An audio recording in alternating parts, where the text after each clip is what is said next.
আচ্ছা, দশম শ্রেণীর পরমাণুর নিউক্লিয়াস অংশটি বোঝানো হবে।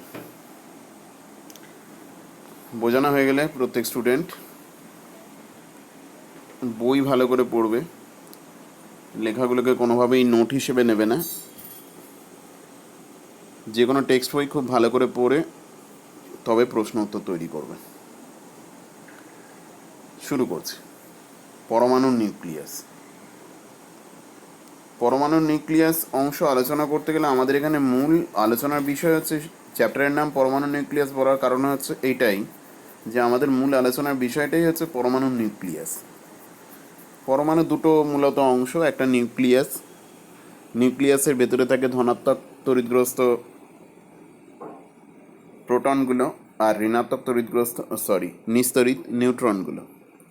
এদের দুজনকে একসাথে কি বলে? নিউক্লিয়ন বলে। আমরা এর আগের ক্লাসে বা আগের অধ্যায়ে পড়ে এসেছি, নয় 9-এ প্রথমের দিকে পড়েছি অথবা 10-এতেও পড়েছি। এদেরকে বলে নিউক্লিয়ন বলে। আর নিউক্লিয়াসে মোট যতগুলো প্রোটন থাকে তাকে বলে হচ্ছে পরমাণু ক্রমাঙ্ক। আর এই নিউক্লিয়নগুলোর মোট সংখ্যাটাকে বলে নিউক্লিয়াসের ভর সংখ্যা। এই প্রাথমিক বিষয়গুলো আমরা জেনে শুরু করছি বলা। দেখি প্রথম স্লাইডে কি বলা হচ্ছে। শুরুতেই আমরা জানব তেজস্ক্রিয়তা ব্যাপারটা কি। ধরে নিচ্ছি একেবারে প্রাথমিক পর্যায় থেকে আমরা শুরু করছি। তো তা বলতে গেলে শুরুতেই বলতে হবে, পর্যায় সারণী থেকে আমরা জানতে পারি যে থোরিয়াম, ইউরেনিয়াম, রেডিয়াম, প্লুটোনিয়াম এইরকম মৌলগুলোর পরমাণু নিউক্লিয়াস থেকে আলফা, বিটা, গামারশ্মি রূপে স্বতঃস্ফূর্তভাবে শক্তি স্রোত নির্গত হয়। স্বতঃস্ফূর্ত কেন বলা আছে? বাইরের কোনো প্রভাবক দ্বারা প্রভাবিত হয় না, এটা অটোমেটিক্যালি বেরোতে থাকে। এটা এদের স্বকীয় ধর্ম, নিজস্ব ধর্ম। এই যে বিষয়টা, যে শক্তি তরঙ্গ বা কণার স্রোত রূপে আলফা রশ্মি, বিটা রশ্মি বা গামা রশ্মি নির্গত হয়, এটা সর্বপ্রথম করে দেখিয়েছিলেন 1896 সালে বিজ্ঞানী বেকারেল। যে যৌগটার ক্ষেত্রে দেখিয়েছিলেন তার নাম ছিল ইউরেনিয়াম পটাশিয়াম সালফেট, নামটা দেওয়া আছে। আর এই যে আলফা বিটা গামার একেবারে যে প্রাথমিক ধারণা, এটা আমরা ক্লাস 9-এ পেয়েছি পরমাণু গঠন চ্যাপ্টারে একটা পরীক্ষা বোঝাতে গিয়ে। তো এই আলফা বিটা গামার প্রাথমিক ধারণাটাকে সঙ্গে নিয়ে আমরা শুরু করছি বলায়। তাহলে কি জানতে পারলাম একেবারে প্রথমেই? যে বিজ্ঞানী বেকারেল, ইনি সর্বপ্রথম 1896 খ্রিস্টাব্দে, আজ থেকে বহু বছর পূর্বে, সর্বপ্রথম এই যে পদার্থের একটা নিজস্ব ধর্ম, রেডিও অ্যাক্টিভিটি তা যে আছে, এটাই উনি সর্বপ্রথম পর্যবেক্ষণ করেছিলেন। দেখেছিলেন যে এই যৌগ থেকে নির্গত অদৃশ্য রশ্মি ফটোগ্রাফিক প্লেট, যা কাগজ দিয়ে মোড়া ছিল, তাকে পর্যন্ত প্রভাবিত করছে। তার মানে সাধারণ আলোর থেকেও এর ক্ষমতা অনেক, সাধারণ আলোর থেকেও এর কিছু কিছু ক্ষেত্রে ভেদন ক্ষমতা বেশি। তো বলছে এ কারণে, যেহেতু সর্বপ্রথম বেকারেল এটাকে উদ্ভাবন করেছিলেন, তাই বেকারেলকে কি বলা হয়?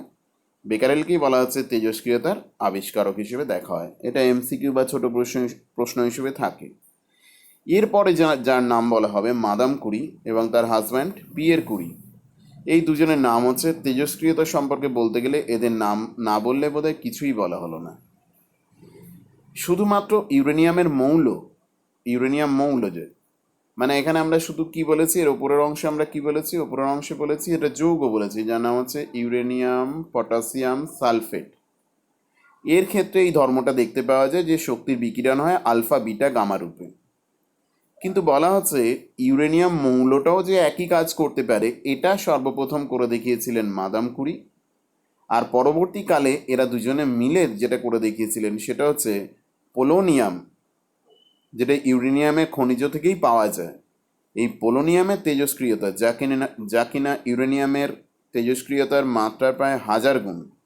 আর রেডিয়াম, এরও যে তেজস্ক্রিয়তা ধর্ম রয়েছে, যা কিনা ইউরেনিয়ামের তেজস্ক্রিয়তার মাত্রার তুলনায় প্রায় 10 লক্ষ গুণ বেশি। এগুলো সম্পর্কে ধারণা দিয়েছিলেন এই Madame Curie, Pierre Curie. Madame Curie তার গোটা জীবনটাই এই রেডিও অ্যাক্টিভিটি বা তেজস্ক্রিয় বিঘটন, তেজস্ক্রিয় মৌলের গবেষণার সঙ্গে সঙ্গে গোটা জীবনটা কাটিয়ে দিয়েছেন। যদি তোমরা ওনার জীবনী পড়ে দেখো, দেখতে পাবে এমনিতেই খুব দুঃখময় জীবন। কিন্তু উনি তার গবেষণাকালে যে ডায়েরি ব্যবহার করতেন, কথিত আছে এখনও সেই ডায়েরি থেকে এই রেডিয়েশন ঘটে চলেছে। চ্যাপ্টার যত এগোবে আমরা জানতে পারবো এই যে মৌলের তেজস্ক্রিয়তা ধর্ম, এর ফলে মৌল অন্য কোনো হালকা মৌলে রূপান্তরিত হয়ে যায়। এর ফলে তার কি হয়, ইউরেনিয়াম চেঞ্জ হয়ে গিয়ে শেষে লেড বা সীসায় পরিণত হয়ে যাবে। তাহলে ইউরেনিয়াম আর ইউরেনিয়াম থাকে না, ইউরেনিয়ামের ভর কমতে থাকে। বলছে কোনো কোনো তেজস্ক্রিয় মৌলের দেখা যায় কয়েক সেকেন্ডের মধ্যেই ভর কমে যাচ্ছে, আবার কোনো কোনো মৌলের দেখা যায় এই ভর কমার জন্য কয়েক হাজার বছর পর্যন্ত লাগে। সে বিষয়ে আমরা পরে আলোচনা করব। অত্যন্ত ইন্টারেস্টিং বিষয়, বোঝার বিষয় তো বটেই। তো এগোচ্ছি এর পরের স্লাইডে। তাহলে এখান থেকে আমরা জানতে পারলাম পর্যায় সারণী যে অ্যাক্টিনাইডস মৌলগুলোর নাম আমরা শুনে এসেছি, তাদের তেজস্ক্রিয়তা ধর্ম নিয়ে আমাদের আজকে আলোচনা করা হবে। যারা আবিষ্কার করে গেছেন, প্রথম আমাদের সামনে বলে গেছেন 1896 সালে বেকারেল, ওনাকে আবিষ্কর্তা হিসেবে মেনে নেওয়া হয়।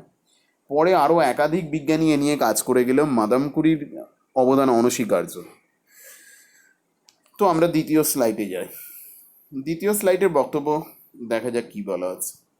এখানে আমরা শুরুতেই জানতে পারবো বাই ডেফিনেশন, একেবারে যদি ডেফিনেশনের ফরম্যাটে বলা হয় তাহলে তেজস্ক্রিয়তা কাকে বলে বলবো।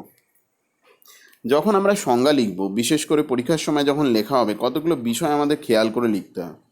যেহেতু বিষয়টা একটা টেকনিক্যাল সাবজেক্ট, তারা এই টেকনিক্যাল বিষয়গুলো ছোটো ছোটো শব্দগুলো যদি বাদ যায় তাহলে পুরো বিষয়টাই অর্থহীন হয়ে যায়। তেজস্ক্রিয়তার ক্ষেত্রে একই ঘটনা ঘটে।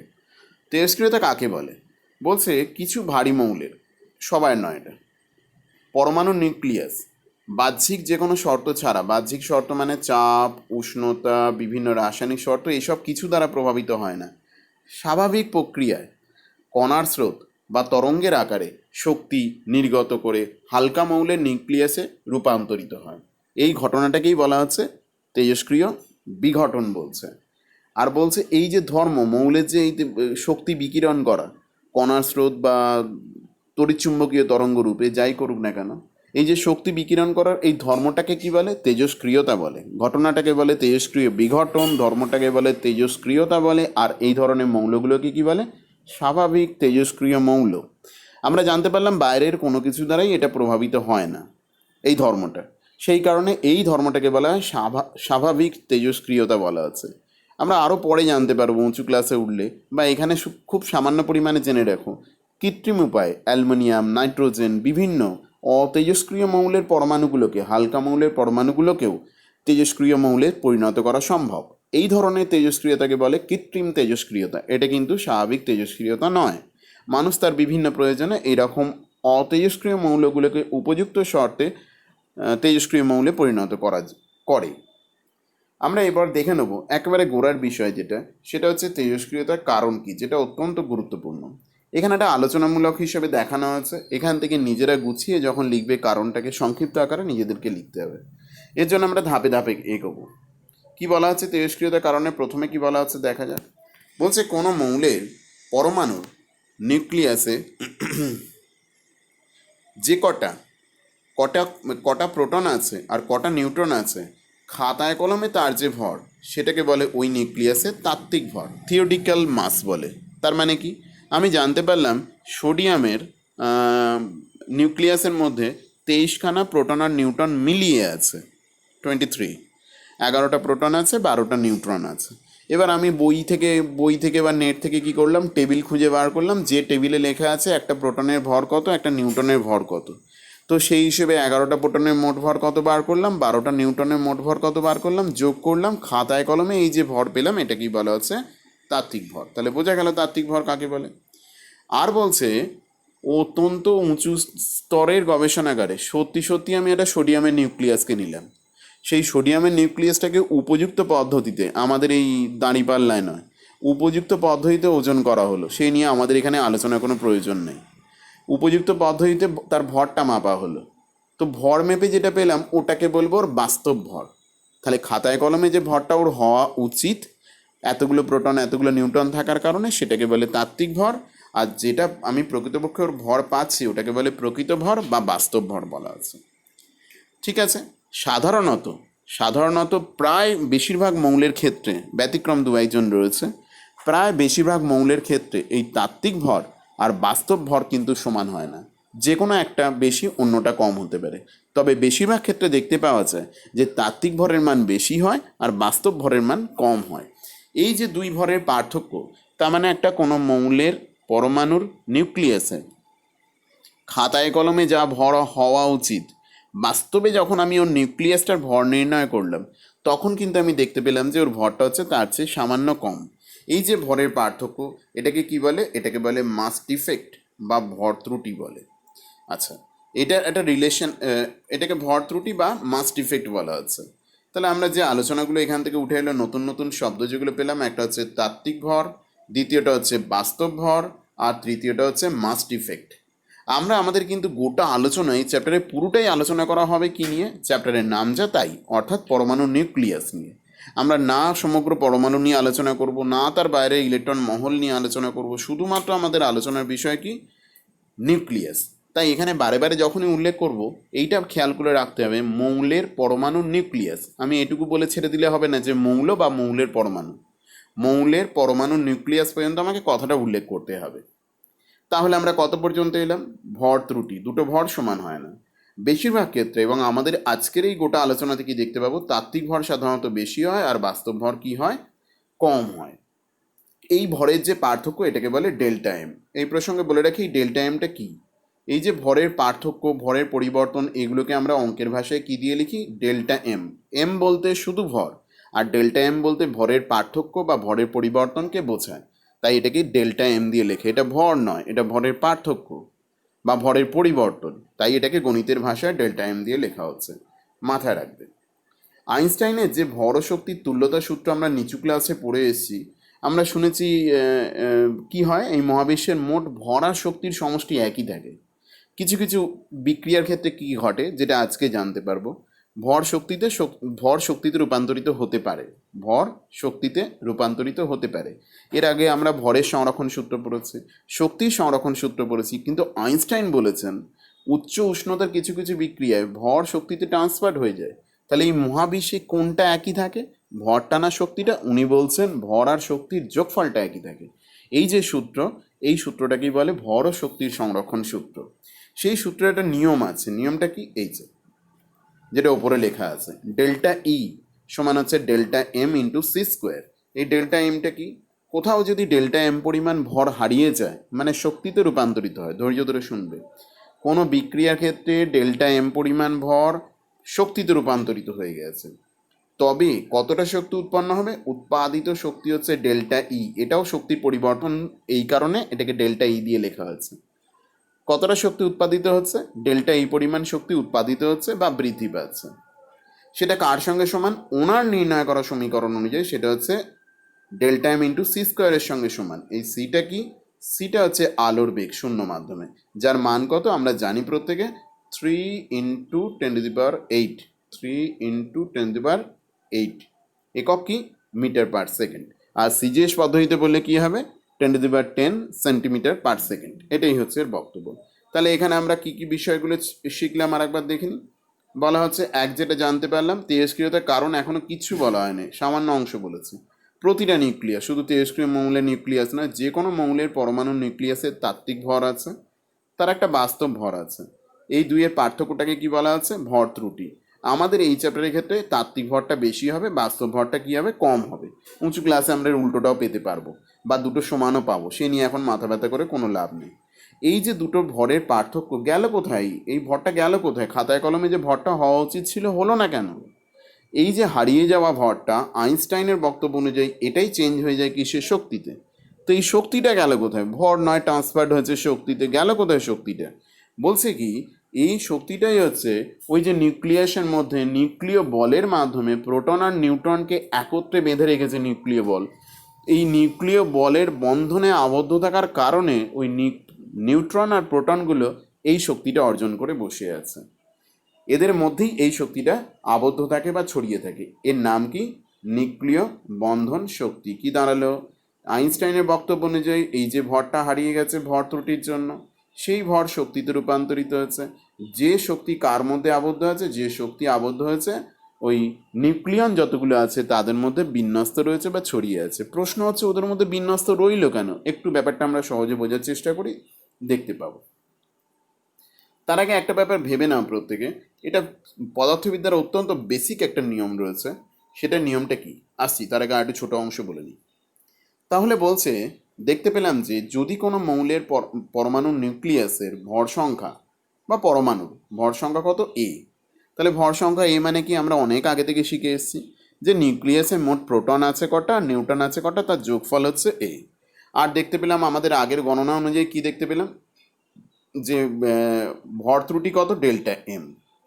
তাহলে এই ভর সংখ্যা মানে নিউক্লিয়ন সংখ্যা এ, তাহলে ভর ত্রুটি কত হয়েছে, ডেল্টা এম। তাহলে ভর ত্রুটিটা কাদের? সমস্ত নিউক্লিয়নগুলোর। কটা নিউক্লিয়ন আছে, এ সংখ্যক। তাহলে মাথা পিছু প্রতিটা নিউক্লিয়নের কতটা ভর পরিবর্তিত হয়েছে, কতটা ভর কম পাওয়া গেল, এই অনুপাতটাকে কি বলে, প্যাকিং ফ্র্যাকশন, বাংলায় বলে কি, সমাবেশ ভগ্নাংশ।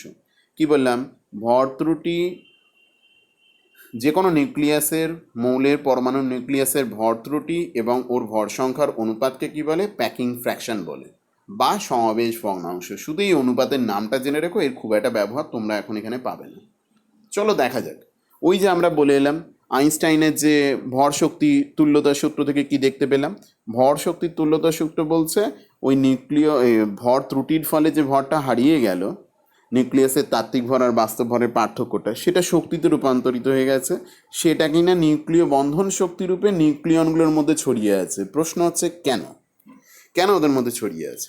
তার আগে ভেবে দেখো, যখনই কোনো বস্তু বা কণা কোনো বলের অধীনে থাকে, যেমন আমরা রয়েছি অভিকর্ষ বলের অধীনে, সঙ্গে সঙ্গে ওই বলের অধীনে থাকার কারণে ও কিছু পরিমাণ এনার্জি সঞ্চিত করে রাখতে পারে। এটাকে বলে স্থিতিশক্তি। যেমন আমরা প্রত্যেকে রয়েছি কোন বলের অধীনে রয়েছি, পৃথিবীর কাছাকাছি থাকার কারণে অভিকর্ষ বলের অধীনে রয়েছি। আর আমরা সবাই জানি, ক্লাস 9-এ পড়েছি, এই অভিকর্ষ বলের কারণে আমরা একটা স্থিতিশক্তি অর্জন করে আছি। একে বলে অভিকর্ষীয় স্থিতিশক্তি বলে, যা সাধারণত এমজিএইচ দিয়ে পরিমাপ করা হয়। এই অভিকর্ষীয় স্থিতিশক্তি আমরা কেন অর্জন করে আছি? অভিকর্ষ বলের অধীনে রয়েছি, অভিকর্ষ বলের ক্ষেত্রের মধ্যে রয়েছে। ঠিক তেমনই প্রতিটা নিউক্লিয় বলের অধীনে রয়েছে। আমরা যখন পরমাণুর গঠন পড়েছি বা ক্লাস 10-এর প্রথমের দিকে পড়েছি, সেখানে নিউক্লিয় বল সম্পর্কে ডিটেলসে পড়ে এসেছি, নিউক্লিয় বল কাকে বলে। তাহলে প্রোটন বা নিউট্রন প্রত্যেকেই এরা কি হচ্ছে, নিউক্লিয় বলের অধীনে আছে। পাইমেশন কণার আদান প্রদানের ফলে ওদের মধ্যে নিউক্লিয় বল তৈরি হয় এবং তার ফলে ওরা আবদ্ধ রয়েছে। তাহলে এরা প্রত্যেকে নিউক্লিয় বলের অধীনে থাকার কারণে, ঠিক যেমনটা আমরা অভিকর্ষ বলের অধীনে থাকার কারণে অভিকর্ষীয় স্থিতিশক্তি পেয়েছি, এরাও নিউক্লিয় বলের অধীনে থাকার কারণে ওই নিউক্লিয় বন্ধন শক্তিটা অর্জন করেছে। তাহলে মাথায় ঢুকলো কিনা দেখো, নিউক্লিয় বলটা একটা বল, তার সীমার মধ্যে থাকার কারণে প্রতিটা কণায় কিছুটা করে স্থিতিশক্তি অর্জন করবে। তো এখানে নিউক্লিয় বন্ধন শক্তি হচ্ছে ওই অর্জিত শক্তিটা, যেটা কাদের মধ্যে বণ্টিত রয়েছে, প্রতিটা নিউক্লিয়নের মধ্যে বণ্টিত রয়েছে। তাহলে আমরা এখান থেকে বুঝতে পারলাম যে আইনস্টাইনের ওই যে বন্ধন শক্তির কথা বলা হলো, সেই বন্ধন শক্তি প্রতিটা নিউক্লিয়নের মধ্যে বণ্টিত রয়েছে। এই যে শক্তি, এটাই হলো নিউক্লিয় বন্ধন শক্তি। এই অংশটা যেটা বলা হয়েছে, এই জেনে রেখোতে, এর মধ্যে এই বিষয়টাই বলা হয়েছে। তাহলে বলছে তেজস্ক্রিয়তা ব্যাপারটা কি হলো?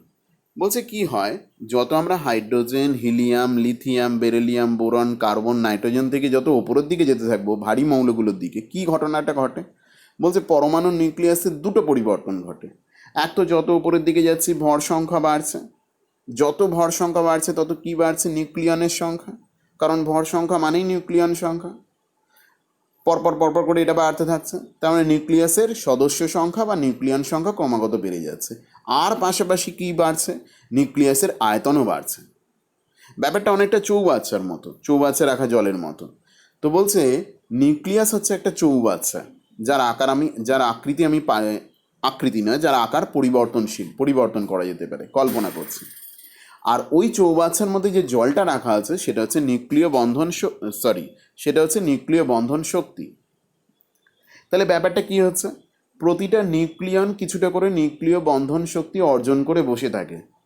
তাহলে যদি কোনো নিউক্লিয়াসে 10টা নিউক্লিয়ন থাকে আর যদি কোনো নিউক্লিয়াসে 100টা নিউক্লিয়ন থাকে, কোন নিউক্লিয়াসের শক্তি বেশি? স্বাভাবিক কারণে যে নিউক্লিয়াসে 100টা নিউক্লিয়ন আছে, মেম্বার বেশি কারণে শক্তি বেশি। কারণ প্রত্যেকে কিছুটা করে এনার্জি গেইন করে বসে আছে।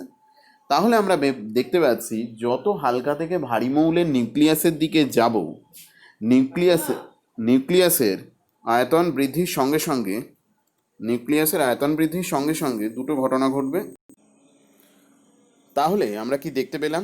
দেখা গেল যে যত হালকা থেকে ভারী মৌলের নিউক্লিয়াসের দিকে যাওয়া হচ্ছে, নিউক্লিয়াসে এক হচ্ছে নিউক্লিয়ন সংখ্যা ক্রমাগত বাড়ছে। নিউক্লিয়ন সংখ্যা বাড়ার কারণে নিউক্লিয়াসের আয়তনও বাড়বে। এটা অদ্ভুত সম্পর্ক আছে, আমরা উঁচু ক্লাসে পরে পাবো, লেখার মধ্যেই দেখবে লেখা আছে এই নিউক্লিয়াসের পরমাণুর ভর সংখ্যা বৃদ্ধির সঙ্গে সঙ্গে নিউক্লিয়াসের আয়তনও বাড়তে থাকে। আবার মাথায় রাখতে হবে প্রতিটা নিউক্লিয়ন কিন্তু কিছুটা করে কি অর্জন করে বসে আছে? বন্ধন শক্তি, কিছুটা করে শক্তি, যেটা নিউক্লিয় বন্ধন শক্তি বলা আছে, সেই শক্তি অর্জন করে বসে আছে। তাহলে যত হালকা মৌলের নিউক্লিয়াসের দিকে যাচ্ছি তত কি হচ্ছে? নিউক্লিয়ন সংখ্যাও বাড়ছে, ফলে মোট যোগফল অর্থাৎ নিউক্লিয় বন্ধন শক্তিও বাড়ছে। দাঁড়ালো কি ব্যাপারটা? যত হালকা থেকে ভারী মৌলের নিউক্লিয়াসের দিকে যাব, পরমাণুর নিউক্লিয়াসের আয়তনও বৃদ্ধি পাচ্ছে, আবার নিউক্লিয়াসে নিউক্লিয়ন সংখ্যা বৃদ্ধির কারণে মোট বন্ধন শক্তির পরিমাণও বৃদ্ধি পাচ্ছে। যেন ঠিক চৌবাচ্চার আয়তনও বাড়ছে, চৌবাচ্চা রাখা জলের পরিমাণও ক্রমাগত বাড়তে থাকছে। এই যে গোটা ঘটনাটা একটা সময় কিন্তু একটা লিমিটেড পরে দেখা যায়, একটা নির্দিষ্ট ভর সংখ্যার পরে দেখতে পাওয়া যায় যে হারে নিউক্লিয়াসের আয়তন বেড়েছে সে হারে কিন্তু বন্ধন শক্তির পরিমাণ তার তুলনায় বেশি বেড়ে গেছে। যে হারে নিউক্লিয়াসের আয়তন বেড়েছে তার চেয়ে বেশি হারে নিউক্লিয়াসের বন্ধন শক্তির পরিমাণ বেড়ে গেছে। যেন চৌবাচ্চার আয়তনের তুলনায় চৌবাচ্চায় রাখা জলের পরিমাণ বেড়ে যাচ্ছে। তার ফল কী হবে? চৌবাচ্চার জল উপচে বাইরে পড়ে যাবে। ঠিক তেমনই ওই মৌলের পরমাণুর নিউক্লিয়াস থেকে অতিরিক্ত যেটুকু শক্তি আছে সেটুকু আলফা বিটা গামা রশ্মি রূপে নির্গত হবে। এটাই হচ্ছে তেজস্ক্রিয় বিঘটনের মূল কারণ। বিশদে বলা আছে ভেঙে ভেঙে, এটাকে আমি সংক্ষিপ্ত করে আরেকবার বলে দিচ্ছি, ধৈর্য ধরে শুনবে, এক কথা একাধিকবার বলেছি যাতে বুঝতে সুবিধা হয়। তো এটুকু একটা চেনার উপায় বলে রাখি, ভারী মৌলের লিমিটটা কোনটা, কাদের পর থেকে এই ঘটনাটা ঘটে। সাধারণত, যদি এর ব্যতিক্রম প্রচুর আছে, সাধারণত মেনে নেওয়া হয় একটা রুল। নিয়মটা কি? যেখান থেকে নিউক্লিয়াসের মধ্যে নিউট্রন বাই প্রোটন এই সংখ্যার অনুপাতটা, নিউটনের সংখ্যা বাই প্রোটন সংখ্যার অনুপাতটা 1.5 বা তার বেশি হয়েছে, তাদের থেকেই দেখা যায় যে নিউক্লিয়াসের আয়তনের তুলনায় নিউক্লিয়াসের বন্ধন শক্তির পরিমাণ বেড়ে গেছে, নিউক্লিয় বন্ধন শক্তির পরিমাণ বেড়ে গেছে। তখন ও আর ধরে রাখতে পারে না ওই পরিমাণ শক্তিকে, সেটাকে ও ত্যাগ করতে থাকে। যাদের এই N/P এর রেশিওটা 1.5 কম, তাদের ক্ষেত্রে কিন্তু এই ঘটনাটা ঘটে না, এই অতিরিক্ত হয়ে যাওয়ার ঘটনাটা ঘটে না। এইটা হচ্ছে একটা তেজস্ক্রিয় মৌল চেনার একটা পরিচিত পুরাতন পদ্ধতি। তবে এর ব্যতিক্রমও কিন্তু রয়েছে, এটা মাথায় রেখে এগোতে হবে। তবে আমরা এই 1.5 ক্লাস 10-এর জন্য অনায়াসে ধরে নিতে পারি। তাহলে আমি যদি খুব সংক্ষেপে একবার আলোচনা করে নিই যে এই যে 2 নাম্বার স্লাইড এবং 3 নাম্বার স্লাইড থেকে যা পেলাম, খুব সংক্ষেপে যদি আলোচনা করে নেওয়া যায় তেজস্ক্রিয়তার কারণ কি বলবো? তেজস্ক্রিয়তার কারণ বললে তাহলে আমরা এই বিষয়গুলোর দিকে নজর দেবো। কি বলবো? একটা হচ্ছে নিউক্লিয়াসের, প্রতিটা মৌলের নিউক্লিয়াসের তাত্ত্বিক ভর আর বাস্তব ভর এরা আলাদা হয়। সাধারণত কি দেখতে পাওয়া যায় যে তাত্ত্বিক ভর বেশি, বাস্তব ভর কম। এই ভরের পার্থক্যটাকে কি বলে? ভর ত্রুটি। এতগুলো কথা বলবো না, ঠিক এখন যেগুলো বলছি সেগুলোই কিন্তু আমাকে কারণ হিসেবে লিখতে হবে। এই যে ভরের পার্থক্যটা, এটা আইনস্টাইনের ভর ও শক্তির তুল্যতা সূত্র অনুযায়ী কিসে চেঞ্জ হয়ে যায়? ডেল্টা ই সমান delta M into C square সূত্র মেনে শক্তিতে রূপান্তরিত হয়। এই শক্তিটা নিউক্লিয়াসের নিউক্লিয়নগুলোর মধ্যে বিন্যস্ত থাকে, ছড়ানো থাকে, জমে থাকে নিউক্লিয় বন্ধন শক্তি রূপে। তো বলছে তাতে কি হয়েছে? তাহলে এটা হালকা মৌলের ক্ষেত্রেও রয়েছে, আবার ভারী মৌলের ক্ষেত্রেও রয়েছে। তার মানে সবাই কি তাহলে তেজস্ক্রিয় হয়? কেন হয় না? এটা জানার জন্য আমরা কি দেখলাম যে যত হালকা থেকে ভারী মৌলের নিউক্লিয়াসের দিকে যাই, নিউক্লিয়াসের দুটো জিনিস বৃদ্ধি পেতে থাকে। এক, ভর সংখ্যা বৃদ্ধির কারণে আয়তন বৃদ্ধি পেতে থাকে। দুই হচ্ছে এই ভর সংখ্যা বৃদ্ধির ফলে নিউক্লিয়ন সংখ্যা বৃদ্ধি পায়, এবং তার ফলে কি হয়? বন্ধন শক্তি বৃদ্ধি পায়। অর্থাৎ নিউক্লিয়াসের আয়তনও বৃদ্ধি পায়, পাশাপাশি নিউক্লিয়াসের নিউক্লিয় বন্ধন শক্তির পরিমাণও বাড়তে থাকে।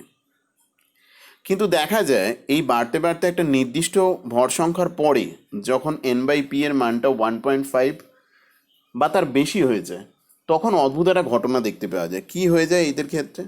এদের ক্ষেত্রে এই বন্ধন শক্তি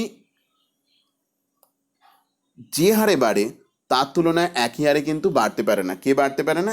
একই হারে বাড়তে পারে না হচ্ছে নিউক্লিয়াসের আয়তন। তাহলে দেখতে পেলাম যে লিমিটের পর থেকে এই 1.5 রেশিওর পর থেকে কি দেখতে পাচ্ছি, যে হারে নিউক্লিয়াসের আয়তন বাড়ে তার তুলনায় বেশি হারে নিউক্লিয়াসের বন্ধন শক্তি বাড়ে। এর ফলে এই অতিরিক্ত শক্তি ওই তেজস্ক্রিয় বিকিরণ রূপে নির্গত হতে থাকে। এটাই তেজস্ক্রিয়তার কারণ। খুব সংক্ষেপে বললে এটুকুই লিখবো, এটা ব্যাখ্যামূলকভাবে বলা আছে, কিন্তু পরীক্ষা লেখার জন্য যেটুকু লাস্টে বললাম এইটুকু মাথায় রাখবে। এর মধ্যে দুবার আমার ভিডিওটা থামাতে হয়েছে বিভিন্ন কারণে, এই জন্য ডিস্টার্ব হচ্ছে একটু, সরি। আচ্ছা, এরপরে যাচ্ছি আমি।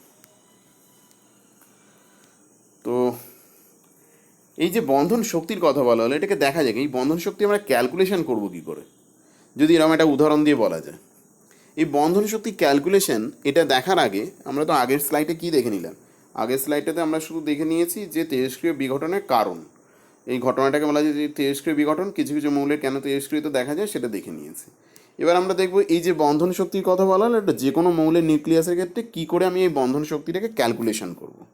তো বলছি এই বন্ধন শক্তি ক্যালকুলেশন শুরু করার আগে, এই বন্ধন শক্তির ক্যালকুলেশনটা শুরু করার আগে আমাকে কয়েকটা ছোট বিষয় জেনে নিতে হবে।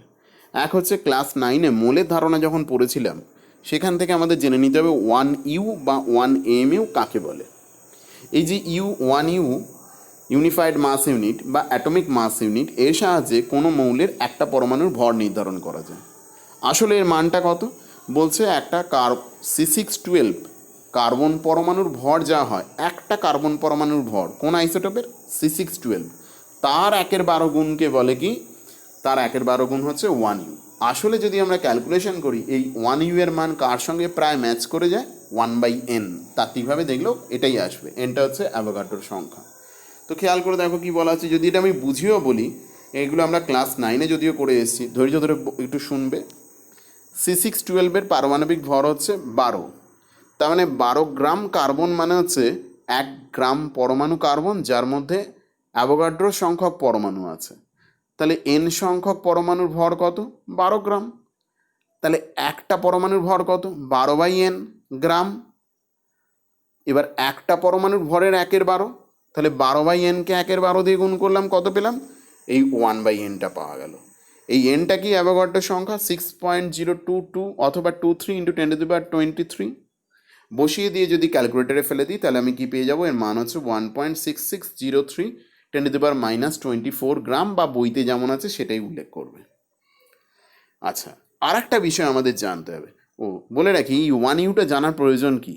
নিউট্রন, প্রোটন, পরমাণু এদের ভর এত কম হয়, ওই গ্রাম কেজিতে বললে এদের ভরকে বোঝানো খুব কঠিন হয়ে যায়। তাই এদেরকে কি দিয়ে বোঝানো হয়? 1U দিয়ে, ইউ এককে বলে। যে 1U এর মধ্যে কত রয়েছে খেয়াল করে দেখো, 1U কিন্তু ভরের খুব ক্ষুদ্র একক, সূক্ষ্ম একক, 10⁻24 গ্রাম আছে। ধৈর্য ধরে পুরো বিষয়টা শুনবে, তারপর বই পড়বে। এবার বলছে 1 ইলেকট্রন ভোল্ট কি? এটা আমরা যখন প্রবাহী তড়িৎ পড়বো তখন ওই চ্যাপ্টারে জানবো। এখন যেটুকু বলছি শুধু সেটুকু জেনে রাখো। যেমন ওয়াট হচ্ছে ক্ষমতার এসআই পদ্ধতিতে একক, কিন্তু অশ্ব ক্ষমতা হচ্ছে ক্ষমতার ব্যবহারিক একক। ঠিক তেমনি জুল বা আর্গ হচ্ছে শক্তি বা গতিশক্তির একক। যে কোনো কারোর গতিশক্তি বোঝাতে গেলে আমি কি দিয়ে বলতে পারি? জুল বা আর্গে বলবো। কিন্তু বলছে এই ইলেকট্রনের গতিশক্তির একটা ব্যবহারিক একক আছে। শুধু ইলেকট্রন বলবো কেন, নিউক্লিয়াসের যে বন্ধন শক্তি সেটারও একটা ব্যবহারিক একক আছে। ইলেকট্রনের গতিশক্তি বলি বা নিউক্লিয়াসের বন্ধন শক্তি বলি, এদের একটা ব্যবহারিক একক আছে, জুলে বা আর্গে বলে না। কিসে বলে এটা? ইলেকট্রনের গতিশক্তি হোক, ই মাইনাস মানে হচ্ছে এটা ইলেকট্রনকে বুঝিয়েছি, ই মাইনাস, অথবা নিউক্লিয়াসের বন্ধন শক্তি, এই দুটোই বলা হবে। ভিডিও আর একবার থামানোর পরে আবার শুরু করছি। তো বলছে তাহলে 1 ইলেকট্রন ভোল্টের কী সংজ্ঞা আমরা বুঝতে পারলাম। 1 ইলেকট্রন ভোল্ট মানে কি হলো? 1 ইলেকট্রন ভোল্টের মানে হলো এটা হচ্ছে এটা ইলেকট্রনের গতিশক্তির ব্যবহারিক একক অথবা নিউক্লিয় বন্ধন শক্তির ব্যবহারিক একক, যে দিক থেকে ইচ্ছা বলতে পারি। এর মান ক্যালকুলেশন করা আমরা যখন শিখবো প্রবাহিতরিতে তখন দেখতে পাবো। পুরো নাম কি এর? 1 EV, এটা কিন্তু সিম্বল। পুরো নাম হচ্ছে 1 ইলেকট্রন ভোল্ট, এটা বলা হচ্ছে। এর মান কত? আবারও বলছি, প্রবাহিত তড়িৎ যখন পড়বো আমরা হাতে নাতে ক্যালকুলেশন করা শিখবো। এর মান হচ্ছে 1.6 × 10⁻19 জুল। এখন শুধুমাত্র এই মানটাই মনে রাখবে, পরে জানতে পারবো 1 ভোল্ট বিভব পার্থক্যের মধ্য দিয়ে একটা ইলেকট্রন গেলে এই গতিশক্তিটা অর্জন করে। আমি সেটা এখন যাচ্ছি না। স্বাভাবিক কারণে আর্গে হলে কত হবে? 10⁻12 আর্ক, যেহেতু 1 জুল সমান 10⁻7 আর্ক। আর এটা কি, এই যে বড় হাতের এমটা, এটা কিন্তু মিলি নয়, ক্যাপিটাল এম মানে মাথায় রাখবে মেগা। মেগা মানে যে কোনো কিছু 10⁶ গুণকে বোঝায়, 10⁶ গুণ। তাই 10⁶ গুণ করলে কত হবে? 19টা কত হয়ে গেল? -19টা -13 জুল হয়ে গেছে। এই সম্পর্কগুলো মাথায় রেখে আমরা শুরু করছি যে কোনো মৌলের বন্ধন শক্তি আমি কি করে মাপবো, ক্যালকুলেশন করব কি করে। এর জন্য আমাকে এখানে একটা নিউক্লিয়াইড দিয়ে দিয়েছে, যার ভর সংখ্যা নির্দিষ্ট, যার পরমাণু ক্রমাঙ্ক নির্দিষ্ট করে বলা হয়ে গেছে। দেখতেই পাচ্ছি ওর প্রোটন সংখ্যা কটা? জেড। আর নিউটন সংখ্যা কত? ভর সংখ্যা থেকে পরমাণু ক্রমাঙ্ক বিয়োগ করে দিয়েছি, বেরিয়ে চলে আসছে আমার নিউটন সংখ্যা, বেরিয়ে চলে আসছে। হয়েছে। এবার বলছে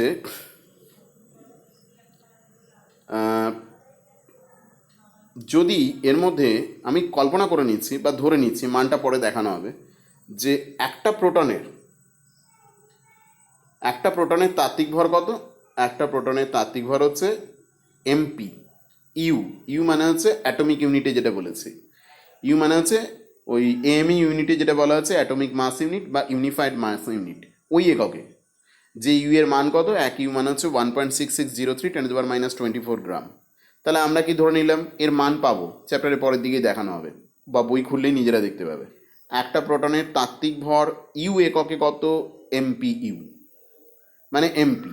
নিউটনের ভর ওই ইউ এককে কত? এমএন। এমপি কেন?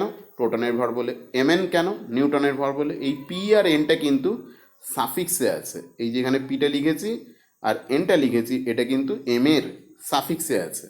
তাহলে ভেবে দেখো, তোমাকে কেউ দিয়ে দিয়েছে, বই খুললেই আমরা পেয়ে যাব একটা প্রোটনের ভর কত, একটা নিউটনের ভর কত ইউ এককে। তাহলে ওই নিউক্লিয়াসটার তাত্ত্বিক ভর কত হবে? কেন? একটা প্রোটনের ভর এমপি, তাহলে তোমার জেডখানা প্রোটন আছে, তাহলে কত হবে? Z into MP. একটা নিউটনের ভর হচ্ছে এমএন, তাহলে এ মাইনাস জেড সংখ্যক নিউটনের মোট ভর কত হবে? এ মাইনাস জেড ইন্টু এমএন। পাশে কোন একক লিখে দিলাম? ইউ। আবার গবেষণাগারে উপযুক্ত ব্যবস্থার মাধ্যমে নিউক্লিয়াসটার যে ভর সরাসরি মাপা হলো, এই কটা প্রোটন আছে, কটা নিউটন আছে, এসব দিয়ে না। আমি কি দেখলাম? মোট কটা ভর, ওর প্রকৃত গোটা নিউক্লিয়াসটার ভর নিয়ে দেখা গেল নিউক্লিয়াসটার ভর কত। দেখা যাচ্ছে সেই ভরটা হচ্ছে এম টু ইউ মানে হচ্ছে ওই ইউ এককে বলা হচ্ছে M2U। ইউটা বারবার আমি বলবো না, ইউটা হচ্ছে এককটা। তাহলে কি দেখতে পেলাম? ওর বাস্তব ভর M1 ইউ এককে বলা হয়েছে, আর তাত্ত্বিক ভর, ভুল বললাম, তাত্ত্বিক ভরটা হচ্ছে M1 ইউ এককে দেওয়া আছে, M1 এর মানটা পুরোটাকে ধরে নিয়েছি M1। আর বাস্তব ভরটা কত হচ্ছে? M2, ওটা ইউ এককে। তাহলে ওর ভর ত্রুটি কত হবে? সাধারণত M1টা বেশি হয়, M2টা কম হয়, এই পার্থক্যটা ইউ এককে লেখা আছে, M1 মাইনাস M2। এবার একটা ক্যালকুলেশন দেখে নাও। যদি কখনো কোথাও ভর ত্রুটির মান 1U হয়, যদি হয়, ভর ত্রুটির মান কত? 1U বলছে, সেখানে তাহলে নিউটনের ওই যে ভর শক্তির তুল্যতা সূত্র, ওই সূত্র অনুযায়ী ওই 1U ভর যদি হারিয়ে যায়, মানে ডেল্টা এম এর মান যদি আমি 1U ধরি, তাহলে তা থেকে কত শক্তিতে রূপান্তরিত হবে বা কত শক্তি উৎপন্ন হবে, কি করে বার করব? সমীকরণটা আমার কি? সমীকরণটা হচ্ছে delta M into C square. Delta M এর জায়গায় আমি কত লিখবো? 1U। 1U এর মান কত? এই যে 1.6603 ×10⁻24, অথবা বইতে যেটা আছে। এগুলো এত মানে অ্যাকুরেসি নিয়ে বলা সম্ভব না আমাদের এই লেভেলে। যেখানে যেমনটা পাবে সামান্য 19-20 সেটাই ব্যবহার করবে। আর কি ব্যবহার করা হচ্ছে? গ্রাম মানে সিজিএস এককে, তার সঙ্গে কি লেগে? সি স্কোয়ার, আলোর বেগের বর্গ। এই যে আলোর বেগের বর্গ 3 × 10⁻2 এর হোল স্কোয়ার বাইরে করা আছে। তাহলে এই শক্তিটার মান কিসে বেরোলো? এটা আর্গে বেরোলো, যেহেতু পুরোটাই সিজিএসে। আর ওপরে আমরা দেখতে পাচ্ছি কি, এই আর্গের সঙ্গে আমরা ইলেকট্রন ভোল্টেজ সম্পর্ক দেখতে পাচ্ছি। তাই কি করলাম? ওইটাকে ইলেকট্রন ভোল্টেজ চেঞ্জের জন্য আমি কি করলাম? কত দিয়ে ভাগ করে দিয়েছি? 1.6 × 10⁻12 দিয়ে ভাগ করে দিয়েছি। উত্তর কত পাওয়া যাবে? এই পুরোটা ক্যালকুলেশন একবারে করে এটা করে দেখা তোমাদের দরকার নেই, এইভাবে ক্যালকুলেশন তোমাদের পড়তেও হয় না, বোঝানোর জন্য এটা বলা হচ্ছে শুধুমাত্র। বলছে ফাইনালি আমি ক্যালকুলেশন করলাম, ইলেকট্রন ভোল্টে যা বেরোলো তাকে আরও 10⁻6 দিয়ে ভাগ করে কিসে বার করলাম, মেগা ইলেকট্রন ভোল্ট, যার মান বেরোবে কত, 931.2 মেগা ইলেকট্রন ভোল্ট। সহজে কি বুঝলাম, যদি কোনো প্রক্রিয়ায় 1 ইউনিট ভর হারিয়ে যায়, মানে অতি সামান্য পরিমাণ ভর হারিয়ে যায়, তা থেকে যে শক্তিটা পাওয়া যাবে সেটা কিন্তু 931.2 মেগা ইলেকট্রন ভোল্ট। বোঝাতে পারলাম ব্যাপারটা? তাহলে দেখতে পেলাম 1 ইউনিট ভর থেকে এই পরিমাণ শক্তি পাচ্ছি, 931.2 মেগা ইলেকট্রন ভোল্ট।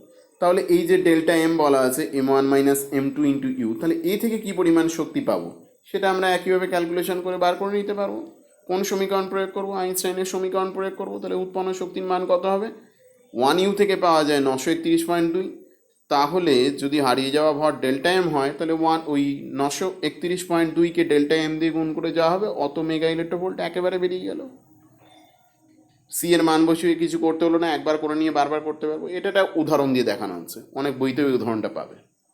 বলছে এটা হচ্ছে 2He4, এটা হিলিয়াম নিউক্লিয়াস এখানে আছে, যার প্রোটন কটা, দুটো, নিউট্রন কটা, স্বাভাবিক কারণে দুটো।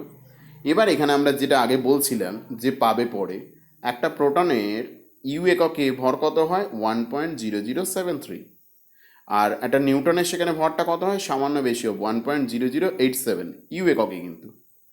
তাহলে নিউক্লিয়াসটার খাতায় কলমে ভর কত হবে, একটা প্রোটনের ভর হচ্ছে 1.0073, তাকে 2 দিয়ে গুণ করেছি, দুটো প্রোটন আছে বলে। একটা নিউটনের ভর হচ্ছে 1.0087, তাকে কত দিয়ে গুণ করেছি, তাকে 2 দিয়ে গুণ করেছি। তাহলে আমি এখানে যোগ করে ক্যালকুলেটার করে দেখতে পারো এটা কত বেরোচ্ছে, মোট বেরোচ্ছে 4.0320, এরকম একটা ইউনিট বেরোচ্ছে। এবার আমরা কি করলাম তাহলে, আর গবেষণাগারে যেটা পাওয়া গেছে, ওই হিলিয়ামের নিউক্লিয়াসের বাস্তব ভর কত হয়, 4.0015 ইউনিট।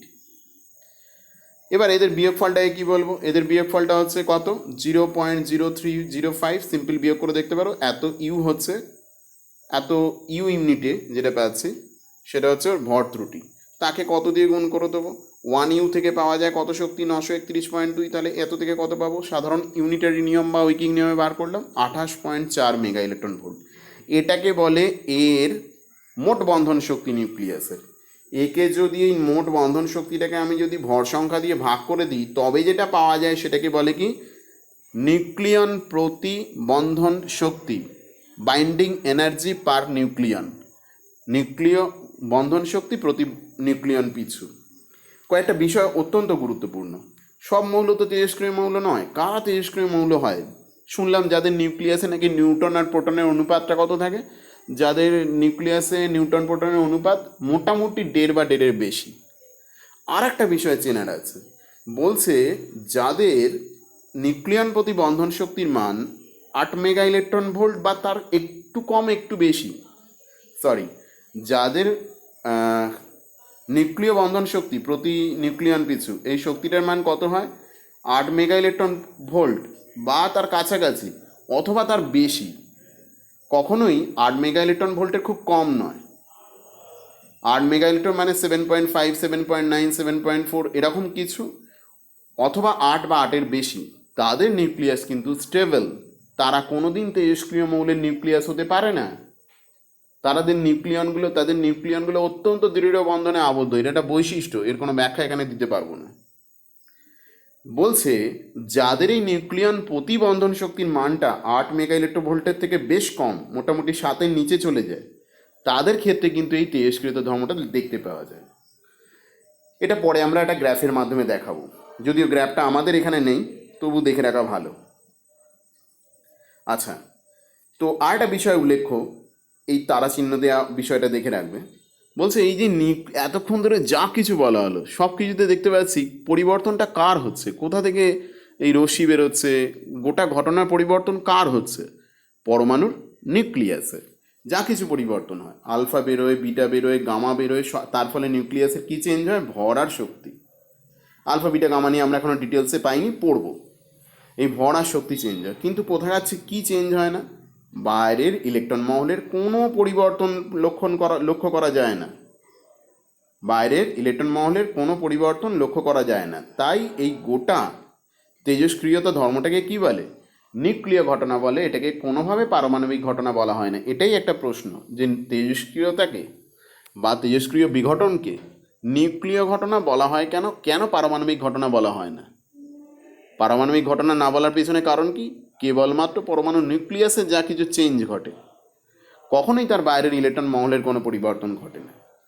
আচ্ছা, আমরা এর পরের স্লাইডে আসবো, যেখানে দেখতে পাবো ওই 8 মেগা ইলেকট্রন ভোল্ট বা তার বেশি হলে নিউক্লিয়ন প্রতি বন্ধন শক্তির এই যে সম্পর্ক, তার সঙ্গে নিউক্লিয়াসের স্থায়িত্বের কি সম্পর্ক দেখতে পাবো।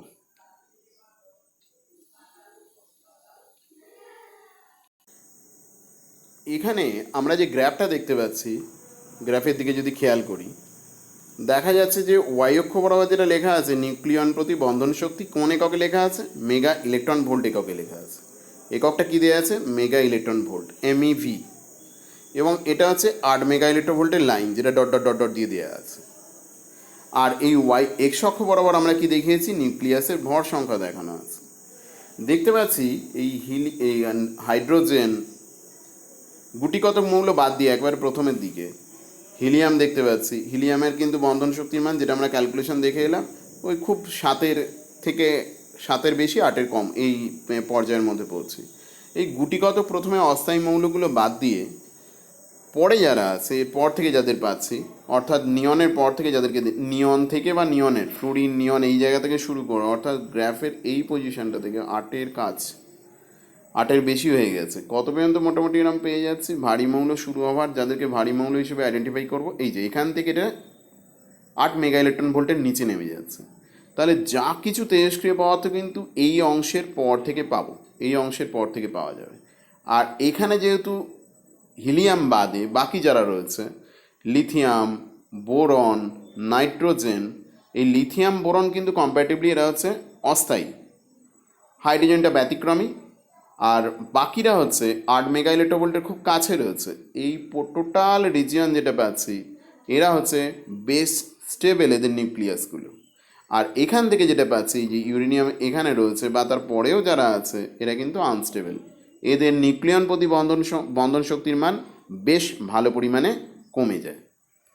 তাহলে আমরা এখান থেকে দেখতে পেলাম ওই যে নিউক্লিয়ন প্রতি বন্ধন শক্তি 8 মেগা ইলেকট্রন ভোল্টের থেকে আমরা কি করে চিনতে পারবো কারা তেজস্ক্রিয় মৌল, কারা তেজস্ক্রিয় মৌল নয়, আইডেন্টিফাই করা যাবে। সেই আইডেন্টিফিকেশন থেকে আমরা এখানে এই গ্রাফ থেকে বুঝতে পারবো। আচ্ছা, এর পরের গ্রাফ, এখানে এরপরে আমরা চলে আসি, এতক্ষণ ধরে আমরা দেখলাম মূলত দীর্ঘক্ষণ সময় দিয়ে দেখানো হয়েছে তেজস্ক্রিয়তা কাকে বলে, তেজস্ক্রিয়তার কারণ কি, কিভাবে তেজস্ক্রিয় মৌলগুলোকে আইডেন্টিফাই করব, তার বৈশিষ্ট্যটা কি। এবার বলছে এই যে তেজস্ক্রিয় পদার্থ আমি বলছি, এদের মধ্যে বারবার একটা কথা বলে নেওয়া হচ্ছে, তেজস্ক্রিয় পদার্থের ক্ষেত্রে 3 ধরনের কণার স্রোত নির্গত হয়। তাদের মধ্যে 2টো হচ্ছে ভরযুক্ত কণার স্রোত, যথাক্রমে আলফা আর বিটা, আর 3 নাম্বারটা হচ্ছে ভরহীন শক্তি কণার স্রোত, প্রকৃতপক্ষে তড়িৎচুম্বকীয় তরঙ্গ যেটা। তো এটা কি করে জানা গেল? বলছে এখানে একটা ঘনকাকৃতির জায়গা নেওয়া হয়েছে, পাত্র নেওয়া হয়েছে, সীসার পাত্র, যার এইখানে হচ্ছে সূক্ষ্ম ছিদ্র করা আছে। সীসাকে ভেদ করে, সীসার মোটা পাতকে ভেদ করে কখনোই কিন্তু কোনো তেজস্ক্রিয় বিকিরণ বাইরে আসতে পারে না। আমরা একবারে চ্যাপ্টারের শেষ দিকে গিয়ে জানতে পারবো এই কারণে যেখানে এই সমস্ত তেজস্ক্রিয় পদার্থ নিয়ে গবেষণা করা হয়, সেখানে কিন্তু যারা কাজ করেন সেই সমস্ত দক্ষ কর্মীরা, তারা এই সীসার জ্যাকেট ব্যবহার করেন যাতে বিকিরণ তাদের দেহের মধ্যে প্রবেশ না করতে পারে। এখানে একটা তেজস্ক্রিয় নমুনা রাখা রয়েছে, যার মধ্যে বিভিন্ন ধরনের আইসোটোপ রয়েছে, তারই আইসোটোপ, যেমন ইউরেনিয়ামের আছে U92-235 আর হচ্ছে U92-238। এবার বলছে এই আইসোটোপগুলোকে একটা সূক্ষ্ম ছিদ্রের মধ্যে, এখান থেকে যে বিকিরণগুলো হচ্ছে, এই বিকিরণগুলো একসাথে আসছে, নির্গত হয়ে কি এদের পাস করানো হচ্ছে কোথা দিয়ে? একটা ইলেকট্রিক ফিল্ডের মধ্য দিয়ে। ইলেকট্রিক ফিল্ড কী করে তৈরি করা হয়েছে? নিচে একটা পজিটিভ প্লেট রেখেছি, ওপরে একটা নেগেটিভ প্লেট রেখেছি, ধনাত্মক আধানে আহিত, আর ওপরে আছে ঋণাত্মক আধানে আহিত। এর উল্টোও রাখতে পারি, কিছু যায় আসে না, ছবি শুধু নামগুলো চেঞ্জ হবে। এদের মাঝখানে তাহলে একটা তড়িৎ ক্ষেত্র তৈরি হয়। আমরা তড়িৎ প্রবাহ চ্যাপ্টারে এ নিয়ে আরও বিশদে জানতে পারবো। একটা ধনাত্মক আধানে আহিত প্লেট রেখেছি আর ঋণাত্মক আধানে আহিত প্লেট, এদের মাঝখানটা তাহলে এখন একটা তড়িৎ ক্ষেত্র হয়ে গেছে। কোনো আধানগ্রস্ত কণা এদের মধ্য দিয়ে গেলে প্রভাবিত হবে। কি দেখতে পাচ্ছি, আলফা বিটা গামা এইভাবে যেতে শুরু করেছে। যেই এখানে প্রবেশ করলো দেখা গেল এই বিটাটা ঋণাত্মক তড়িৎগ্রস্ত, এখান থেকে জানতে পারছি, তাই সে কার দিকে বেঁকে গেছে, ধনাত্মক প্লেটের দিকে। আলফাটা আলফাটা হচ্ছে ধনাত্মক তড়িৎগ্রস্ত, তাই সে পর্দার ওপর যখন গিয়ে পড়ছে কার দিকে বেঁকে গেছে, নেগেটিভ প্লেটের দিকে। তবে আমরা জানতে পারবো বা দেখতে পারবো এই আলফাটা পরীক্ষার ক্ষেত্রে যা হয়, আলফাটা যে পরিমাণে বেঁকে যায় তার থেকে কিন্তু বেশি পরিমাণে বেঁকে যায় কে, বিটা। এর থেকে বুঝতে পারলাম আলফা হচ্ছে ভারী আর বিটাটা হচ্ছে হালকা। অন্যদিকে এই যে গামা রয়েছে কোনোভাবে না বেঁকে সোজা স্ট্রেট বেরিয়ে চলে যায়, পর্দার ওপর সোজা স্ট্রেট গিয়ে পড়ছে। এটা একটা ফটোগ্রাফিক প্লেট, পর্দা মানে ওখানে কোনো রশ্মি এসে আপতিত হয়েছে, অদৃশ্য রশ্মি, তাকেও আইডেন্টিফাই করতে পারে। তাহলে এই পরীক্ষার সাহায্যে আমরা কি জানতে পারলাম? এই পরীক্ষার সাহায্যে জানতে পারলাম তেজস্ক্রিয় পদার্থ সর্বদা তিন প্রকার ভিন্ন ধরনের রশ্মি বিকিরণ করে, আলফা বিটা গামা।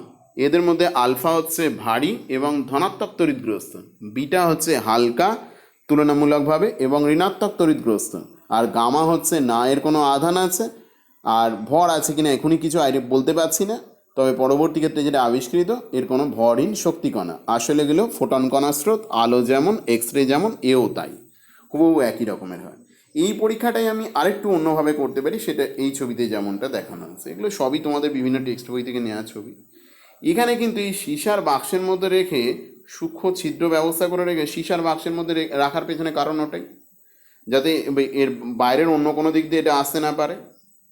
শুধুমাত্র যেখানে ছিদ্র করে রেখেছি সেটা দিয়েই আসবে।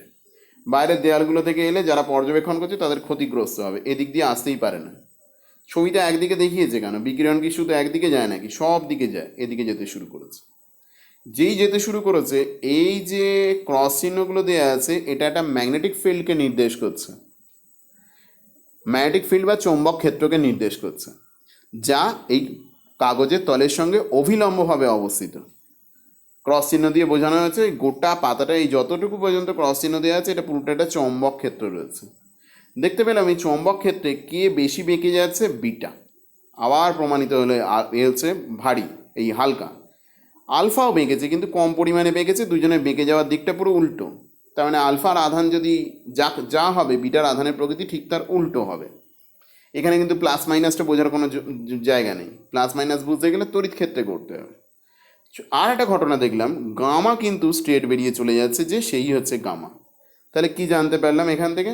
যে আলফার আধান বেশি, আলফার ভর বেশি যেহেতু কম বেঁকেছে, বিটার ভর কম, আর গামা না কোনো আধান আছে। জেনে রাখবে আধানগ্রস্ত কণা চৌম্বক ক্ষেত্র দ্বারাও প্রভাবিত হয়, তড়িৎ ক্ষেত্র দ্বারাও প্রভাবিত হয়। দুটোভাবেই পরীক্ষাটা করা যেতে পারে। এই পরীক্ষা এখন মানে এমনি লেখার জন্য আসে না, কিন্তু তৈরি করে রাখবে, দেখে রাখবে। আমরা চলে আসবো এবার এর পরের স্লাইডে। তাহলে এতক্ষণ পর্যন্ত আমরা জানতে পারলাম যে বিষয়গুলো আমাদের জানা হয়ে গেল, যে কিভাবে গ্রাফিক্যাল রিপ্রেজেন্টেশনের মাধ্যমে কারা স্থায়ী আর কারা তেজস্ক্রিয় মৌল হতে পারে তার ব্যাখ্যা পেলাম। আজ যেটা দেখতে পেলাম যে কোনো তেজস্ক্রিয় মৌল থেকে তিন ধরনের রশ্মি বিকিরণ হয়, আলফা বিটা গামা। শুধু এ প্রসঙ্গে একটা গুরুত্বপূর্ণ কথা বলে দিয়ে এই আলফা বিটা গামা সম্পর্কে আমরা জানতে শুরু করব। বলছে যে কোনো একটা নির্দিষ্ট মৌলের কোনো একটা নির্দিষ্ট আইসোটোপের নিউক্লিয়াস থেকে আলফা আর বিটা কিন্তু একসঙ্গে বেরোতে পারে না। নয় আলফা পাওয়া যাবে, নয় বিটা পাওয়া যাবে, একসাথে পাওয়া যায় না। তাহলে যে আমি পরীক্ষাতে দেখিয়ে এলাম আলফা বিটা একসঙ্গে পাওয়া যাচ্ছে, ওখানে কিন্তু একাধিক আইসোটোপকে একসঙ্গে রাখা আছে। ওই একাধিক আইসোটোপকে একসঙ্গে রাখা আছে বলেই তাই আমরা ওখানে ওদেরকে আলফাও পেয়েছি, বিটাও পেয়েছি, নাহলে কিন্তু পাওয়ার কোনো কথা নয়। নয় আলফাকে পাবো, নয় বিটাকে পাবো, যে কোনো একটাকে পাওয়া যাবে। এটা মাথায় রেখে আমরা শুরু করছি। তো এক এক করে দেখি আলফা রশ্মি কী, এর মানে ধর্মগুলো কী, বিটা রশ্মি কী, এক এক করে দেখা যাক। বলছে আলফা রশ্মি, যদি স্লাইডের দিকে খেয়াল করি, প্রথম যেটা রশ্মি নির্গত হচ্ছে সেটা হচ্ছে আলফা রশ্মি। আমরা জানতে পেরেছি অতিরিক্ত শক্তি তিনটে কণার স্রোত আকারে বেরিয়ে আসে। প্রথমে যে অতিরিক্ত শক্তি সাধারণত তা আলফা স্রোত রূপে বেরোয়। যদি কোথাও আলফা স্রোত না বেরোয় বা সেই পরিমাণ শক্তি যদি বেরিয়ে যাওয়ার পরেও অতিরিক্ত শক্তি থাকে, তখন বিটা রশ্মি নির্গত হবে। আর বিটা রশ্মি নির্গত আলফা রশ্মি নির্গত হওয়ার পরেও যদি অতিরিক্ত পরিমাণ শক্তি থাকে তখন গামা রশ্মি নির্গত হবে। আবার এমনও ক্ষেত্র আছে কিছু কিছু ক্ষেত্রে যেখানে কোনো একটা রশ্মি কেবলমাত্র নির্গত হচ্ছে। তো এই কয়েকটা বৈশিষ্ট্য আছে, বৈশিষ্ট্যগুলো আমরা পরপর আসবো। আলফা রশ্মি আসলে কি? আলফা রশ্মি প্রকৃতপক্ষে হচ্ছে উচ্চ গতিবেগ সম্পন্ন হিলিয়াম আয়নের স্রোত। তাহলে তার সংকেত কি বলবো? He+2। এবার এই He+2 যেই পরিবেশে মুক্ত হবে এ কী করে, যে কোনো উৎস থেকে দুটো ইলেকট্রন গ্রহণ করে নেবে। তাহলে হিলিয়াম আয়ন দুটো ইলেকট্রন গ্রহণ করলো মানে পুরোপুরি কিসে পরিণত হয়ে গেল? হিলিয়াম পরমাণু। আর এই যে হিলিয়াম আয়নগুলোকে বলা হচ্ছে এগুলোই কিন্তু আলফা কণা, যা পরবর্তী ক্ষেত্রে দুখানা ইলেকট্রনের সঙ্গে যুক্ত হয়ে গিয়ে আলফা কণা যুক্ত দুটো ইলেকট্রন সমান হয়ে গেল কি? হিলিয়াম পরমাণু। তাহলে হিলিয়াম পরমাণুটা কিন্তু আলফা কণা না, এটা কাটা আছে, এটা আমার ভুলবশত লেখা হয়েছিল। তাহলে কি দাঁড়ালো? বেরোচ্ছে আলফা কণা। কী রূপে বেরোচ্ছে? হিলিয়াম আয়নের উচ্চ গতিবেগ সম্পন্ন হিলিয়াম আয়নের স্রোত রূপে। এগুলোই হচ্ছে আলফা কণা। কিন্তু যেই এরা বেরিয়ে এলো উৎস থেকে, যখন দুটো করে ইলেকট্রন বিভিন্ন উৎস থেকে দুটো করে ইলেকট্রন সংগ্রহ করলো, আলফা কণার সঙ্গে দুটো ইলেকট্রন যুক্ত হয়ে গেল, তখন এটা হিলিয়াম পরমাণুতে পরিণত হয়ে গেল। তোমরা দেখতে পাবে এই কারণে যত তেজস্ক্রিয় মৌলের খনি আছে, প্রাকৃতিক খনিগুলো রয়েছে, তাদের আশেপাশে পরিবেশের মধ্যে অত্যন্ত সামান্য বেশি হলেও এই বাতাসের মধ্যে হিলিয়ামের আধিক্য দেখতে পাওয়া যায়। আমাদের সাধারণ পরিবেশে যা থাকে অত্যন্ত কম পরিমাণে থাকে বা থাকেই না, তারও তুলনায় এখানে কিন্তু কিছুটা হলেও বেশি থাকে। তার কারণ হচ্ছে এই যে মুক্ত হিলিয়াম পরমাণুগুলো। আর এটা কি? এটা হচ্ছে ধনাত্মক তড়িৎগ্রস্ত, যা চৌম্বক এবং তড়িৎক্ষেত্র দ্বারা প্রভাবিত হয়, যা গ্যাসকে আয়নিত করতে পারে। গ্যাসকে আয়নিত করতে পারে মানে কি? যখন এটা সোডিয়াম পরমাণুর মধ্য দিয়ে অতিক্রম করবে, উত্তেজিত সোডিয়াম পরমাণু রয়েছে, তাকে যদি ও গিয়ে ধাক্কা দেয়, ওর তো নিজের একটা গতিশক্তি আছে, বেশ ভালো বেগ নিয়ে যায়। বেগের মানটা আমরা পাবো, নিচে দেখবে লেখা আছে। প্রায় এদের বেগের মানটা হচ্ছে 15,000 কিলোমিটার পার সেকেন্ড। এই এত বিশাল পরিমাণ, যা হচ্ছে আলোর বেগের প্রায় 5%। এই বেগটা নিয়ে গিয়ে দৌড়চ্ছে, মানে মারাত্মক গতিশক্তি আছে। এটা নিয়ে যখন সোডিয়াম পরমাণুকে ধাক্কা দিল, সোডিয়াম পরমাণু আয়নাইজেশন পোটেন্সিয়াল পেয়ে গেল। মানে কি পেয়ে গেল? সর্ববহিস্থ কক্ষের ইলেকট্রনকে বের করে আনার প্রয়োজনীয় শক্তি পেয়ে গেল। তখনও আয়নে পরিণত হয়ে গেল, Na+ আর ইলেকট্রন। একেই বলে গ্যাসকে আয়নিত করা। অর্থাৎ গ্যাসীয় পরমাণু কি হয়ে যাচ্ছে? যে কোনো গ্যাসের পরমাণু সোডিয়াম ভেপার ল্যাম্পে এই সোডিয়াম পরমাণু এইভাবে আয়নিত হয়। যদিও সোডিয়াম সাধারণ অবস্থায় গ্যাস নয়, যে কোনো গ্যাসের পরমাণু ক্ষেত্রে এই ঘটনাটা ঘটতে পারে। কারো ক্ষেত্রে বেশি শক্তি লাগে, কারো ক্ষেত্রে কম শক্তি লাগে। একে বলে গ্যাস আয়নিতকরণ ক্ষমতা। এই গ্যাস আয়নিতকরণ ক্ষমতা কিন্তু আলফা বিটার তুলনায়, গামার তুলনায় আলফার সবচেয়ে বেশি। আর এতে কত আধান থাকে আলফাতে? বলছে 2 একক আধান থাকে, 2 একক ধনাত্মক আধান থাকে। 2 একক আধান মানে কি? একটা ইলেকট্রনের আধান যা, সেটাকে বলে 1 একক। তাহলে তার দ্বিগুণ পরিমাণ থাকবে, আর কি ধনাত্মক প্রকৃতির থাকবে। আর এর ভর কত? আলফা কণার ভর হচ্ছে 4টে প্রোটনের ভরের সমান। শুধু এর সঙ্গে 4টে প্রোটনের ভর কেন বলা হলো? হিলিয়াম আয়ন মানে তা থেকে শুধু দুটো ইলেকট্রন বাদ দিয়েছি, মানে দুটো প্রোটন আছে, দুটো নিউট্রন। যদি এর ভর দুটো প্রায় সমান ধরে নিই, প্রোটন আর নিউট্রনের ভর যদি প্রায় সমান ধরে নিই, সূক্ষ্ম পার্থক্যটা বাদ দিয়ে, তাহলে বলবো মোট কটা আছে ওর হিলিয়াম আয়নের মধ্যে? 4টে প্রোটন আছে। তাই বলা হয়েছে এই কথাটা। আর এর ভেদন ক্ষমতা বিটার গামার তুলনায় বেশ কম। 0.1 মিলিমিটার অ্যালুমিনিয়ামের পাতকেও ভেদ করে পালাতে পারে না। এর বেগ কত? যেটা উপরে বলে এলাম, খেয়াল রেখো এগুলো। এবার এখানে তারকা চিহ্ন দিয়ে কয়েকটা বিষয় গুরুত্বপূর্ণ উল্লেখ করে নিয়েছি, যে তেজস্ক্রিয় মৌলের খনির কাছাকাছি যে হিলিয়াম গ্যাসের আধিক্য কেন রয়েছে, বা আমাদের এখানে তুলনায় সামান্য বেশি হয় কেন, সেটা নিজেরা ভেবে দেখবে। আর একটা বিষয় জেনে রেখো, সেটা হচ্ছে যদি কোনো নিউক্লিয়াস থেকে একটা আলফা কণা নির্গত হয়, যদি কোনো নিউক্লিয়াস থেকে একটা আলফা কণা নির্গত হয়, তাহলে মানে তা থেকে কি বেরিয়ে চলে যাচ্ছে? He2 4 কণা হিসেবে বেরোচ্ছে, আয়ন হিসেবে নয়। কিন্তু যখন ওর থেকে বেরিয়ে চলে যাচ্ছে, মানে যখন ওটা মুক্ত অবস্থায় হয়ে যাচ্ছে, আর আয়ন থাকছে না, পরমাণুই হয়ে যাচ্ছে, He2 4। তার মানে কি হবে? এখানে আমি দেখিয়েছি নিউক্লিয়াসটা হচ্ছে এক্স, পরমাণু ক্রমাঙ্ক 92, ভর সংখ্যা 35, বাদ চলে গেল কি? He2 4। তাহলে কি হবে? ওর ক্রমাঙ্ক 2 ঘর কমে গেল, আর ভর সংখ্যা 4 একক কমে গেল। অর্থাৎ আলফা বিঘটনের ফলে, আলফা বেরিয়ে যাওয়ার ফলে, একটা আলফা কণা বেরিয়ে যাওয়ার ফলে কি হবে? পরমাণু ক্রমাঙ্ক 2 একক আর ভর সংখ্যা 4 একক কমে যাবে। এই নিয়মটা আমরা মাথায় রাখছি। তো এরপরে আমরা যাচ্ছি এর পরের স্লাইডে। এখানে আমরা জানবো বিটা রশ্মি রূপে। দেখে নেওয়া যাক বিটা রশ্মির গুণগুলো। তো বিটা রশ্মির গুণগুলোতে কী বলা আছে? এটা হচ্ছে আলফা রশ্মির তুলনায় বেশ উচ্চতর বেগ সম্পন্ন, আলোর বেগের বেশ কাছাকাছি। আর এর আধান কত? 1 একক। ঠিক একটা ইলেকট্রন যা বিটা রশ্মি হচ্ছে আইডেন্টিক্যাল, প্রকৃতি হচ্ছে ঋণাত্মক।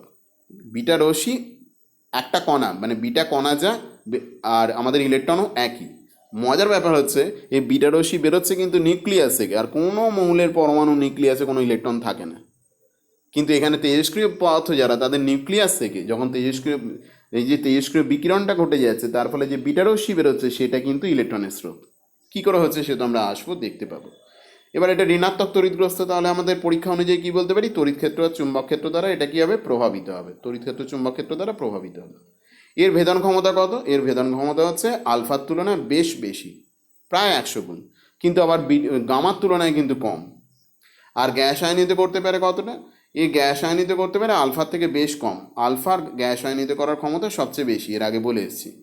100 আলফার যে গ্যাস আয়নিতকরণ ক্ষমতা, তার 100 ভাগের 1 ভাগ হচ্ছে বিটা, গামার আরও কম।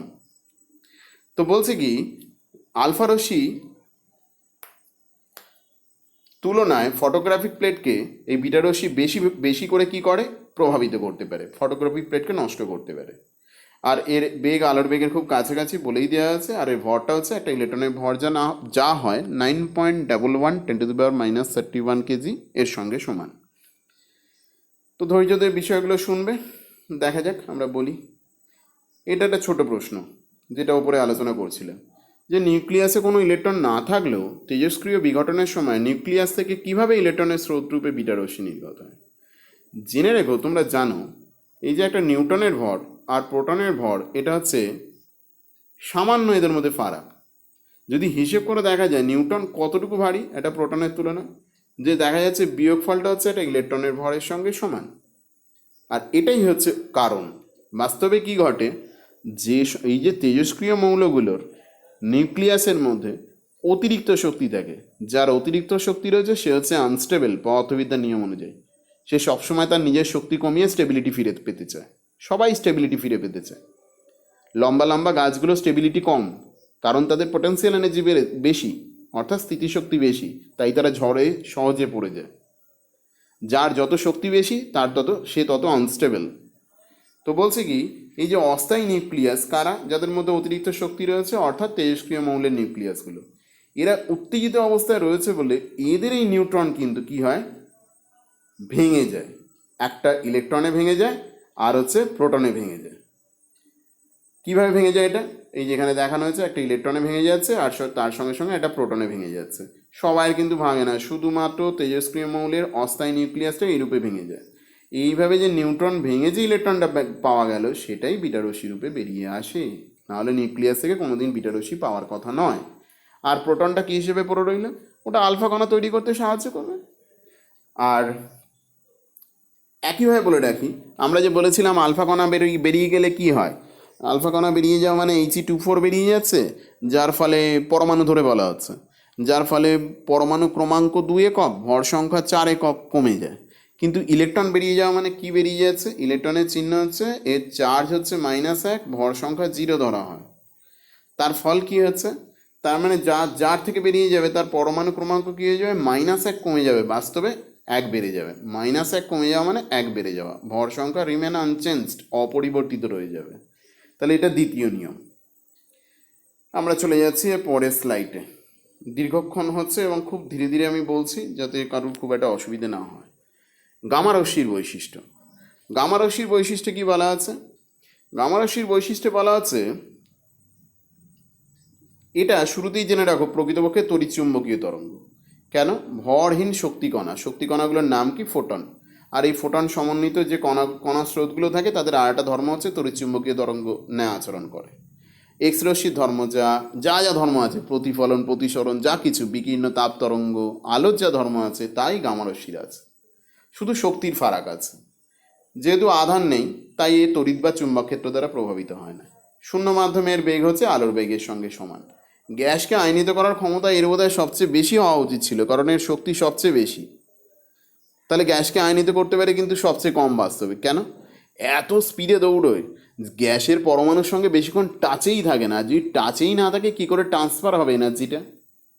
তাহলে শক্তি বেশি হয়েও কেন ও গ্যাসকে আয়নিত করতে পারে কম পরিমাণে, কারণ হচ্ছে এইটা, ওর বেগ এতটাই বেশি, গ্যাস পরমাণু বা অণুর সঙ্গে সংস্পর্শে থাকার সময়টা অত্যন্ত কম।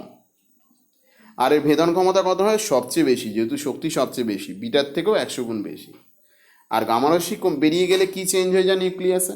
আলফা বেরোলে ভরও চেঞ্জ হয়, শক্তিও চেঞ্জ হয়, যেহেতু ভরযুক্ত কণা, আর গতি নিয়ে বেরোচ্ছে। বিটা বেরোলেও তাই হয়, কিন্তু গামার তো ভর নেই, তার মানে গামা বেরিয়ে গেলে নিউক্লিয়াসে শুধুমাত্র শক্তি চেঞ্জ হয়। তাহলে ফাইনালি আমরা কি পেলাম? আলফা বিটা গামা বেরিয়ে যাওয়ার ফলে নিউক্লিয়াসের কি কি হ্রাস পাবে? ভর কমে যাবে, শক্তি কমে যাবে। তাই ওটা কিসে চেঞ্জ হয়ে যাবে? হালকা মৌলের নিউক্লিয়াসে রূপান্তরিত হয়ে যাবে।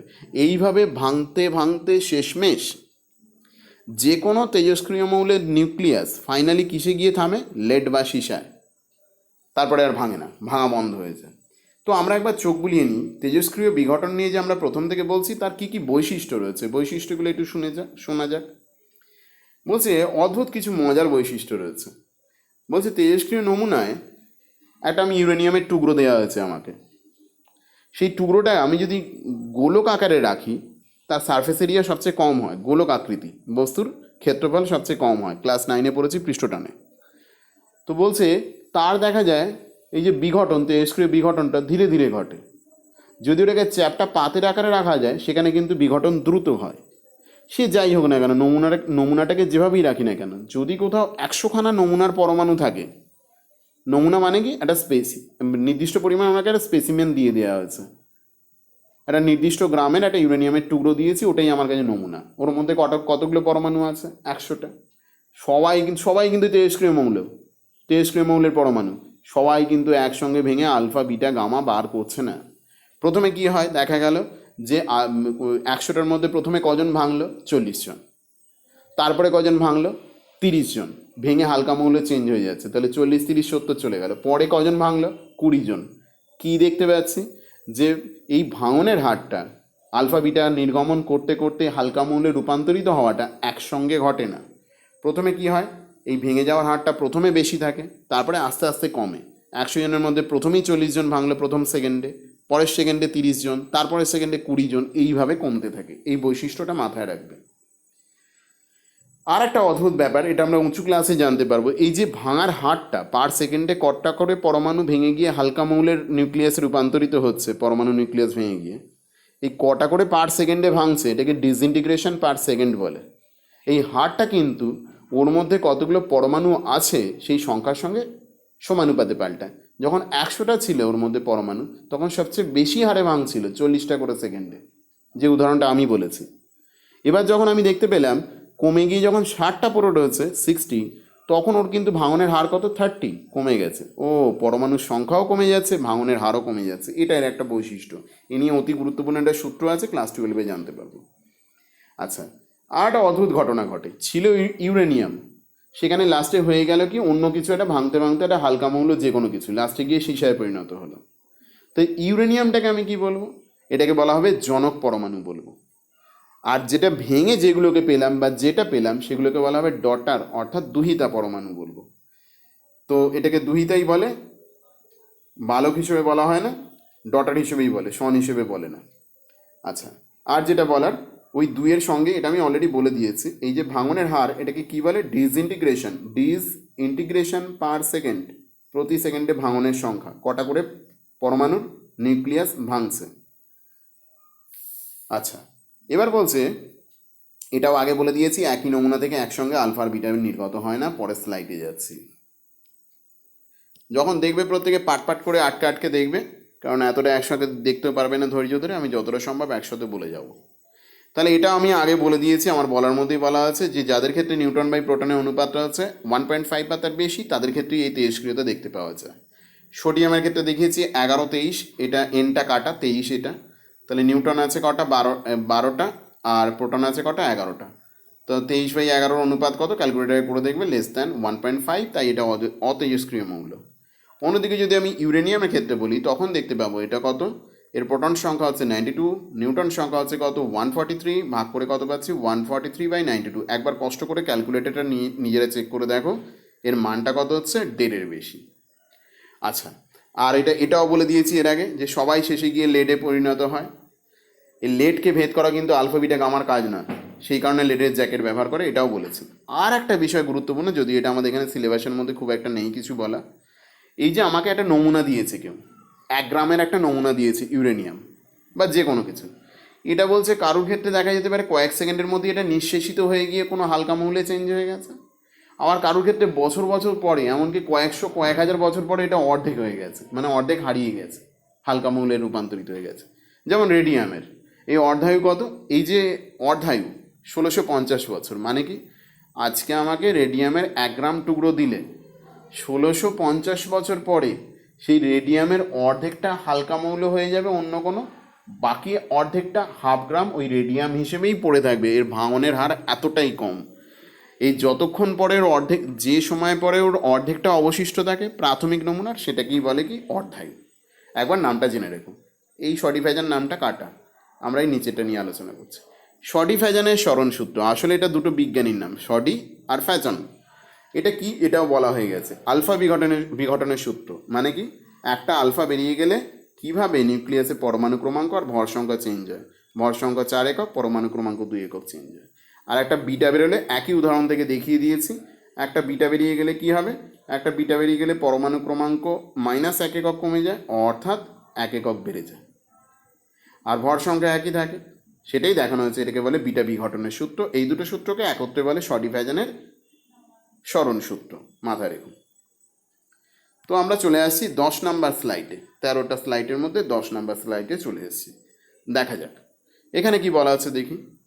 তো এখানে কয়টা গুরুত্বপূর্ণ বিষয় নিয়ে আলোচনা করে নেওয়া হয়েছে, কয়টা অঙ্কের মতো ছোট ছোট বিষয় নিয়ে আলোচনা করা হয়েছে। কি অঙ্ক কি বলা আছে, অঙ্কটা পড়ে দেখো কি বলেছে। যে ইউরেনিয়ামের 92-235, এ থেকে প্রথমে একটা আলফা বেরিয়ে গেছে, আর পরে কি বেরিয়েছে, প্রথমে এ থেকে একটা আলফা বেরিয়েছে, আর পরে দুটো বিটা বেরিয়েছে একই নিউক্লিয়াস থেকে। তাহলে নতুন যে নিউক্লিয়াসটা পাওয়া যাবে আর প্রাথমিক নিউক্লিয়াসের মধ্যে সম্পর্কটা কী হবে, এটা আমাদের দেখতে হবে। তো বলছে প্রথমে একটা কি বেরিয়ে গেছে, প্রথমে একটা আলফা বেরিয়ে গেল, মানে কে বেরিয়ে গেল, মাথা রাখবে He24, নিচে 2 ওপরে 4, তাহলে 92টা 2 ঘর কমে গিয়ে কত হয়ে গেল, 90। এটাকে U1 নাম দিয়েছি কেন, এটা আমার আগে বলা হয়নি, মাথায় রাখবে। হালকা মৌল, অর্থাৎ মৌলের নিউক্লিয়াসের নাম চেঞ্জ হয়ে গেছে, ওকে আমি আর ইউ দিয়ে লিখতে পারি না। আগে ওই XY আগের পাতাতেও তাই করেছি, নামটা চেঞ্জ করে দিতে হয়। যেহেতু হালকা মৌল হয়ে যাচ্ছে, আলফা বেরিয়ে গেলে বা বিটা বেরিয়ে গেলে বা গামা বেরিয়ে গেলে কখনোই ওকে একই মৌলের নিউক্লিয়াস আর লেখা যায় না, তাই সিম্বলটা আমি U1 লিখেছি, আর কিছু নয়। পরেরটা যেমন U2 লিখেছি। তাহলে এটা 90-231 হয়ে গেছে। এবার ওর থেকে দুখানা বিটা বেরিয়ে চলে গেছে। দুটো বিটা বেরিয়ে মানে কি, একটা বিটা বেরোলে কী হয়, পরমাণু ক্রমাঙ্ক 1 একক বাড়ে, দুটো বিটা বেরোনোর কারণে 2 একক বেড়েছে, আর ভর সংখ্যা যা ছিল তাই রয়ে গেছে।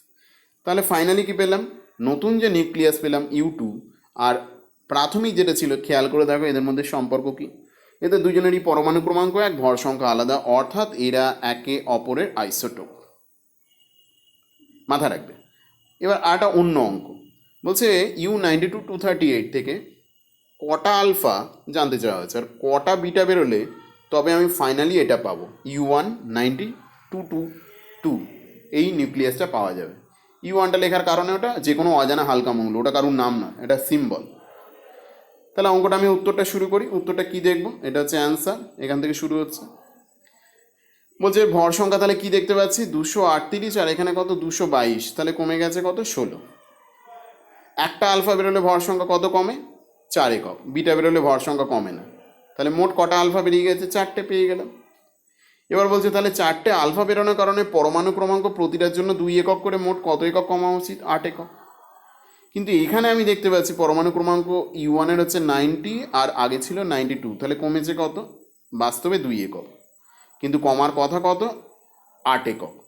তাহলে এই যে গ্যাপটা, অর্থাৎ 6 একক কমলো না কেন, তার মানে নিশ্চয়ই ওর কাছ থেকে কে বেরিয়ে চলে গেছে, 6টা বিটা, প্রতিটার জন্য 1 করে পরমাণু ক্রমাঙ্ক বেড়ে গেছে, তাই ওটা মেকআপ হয়ে গেছে।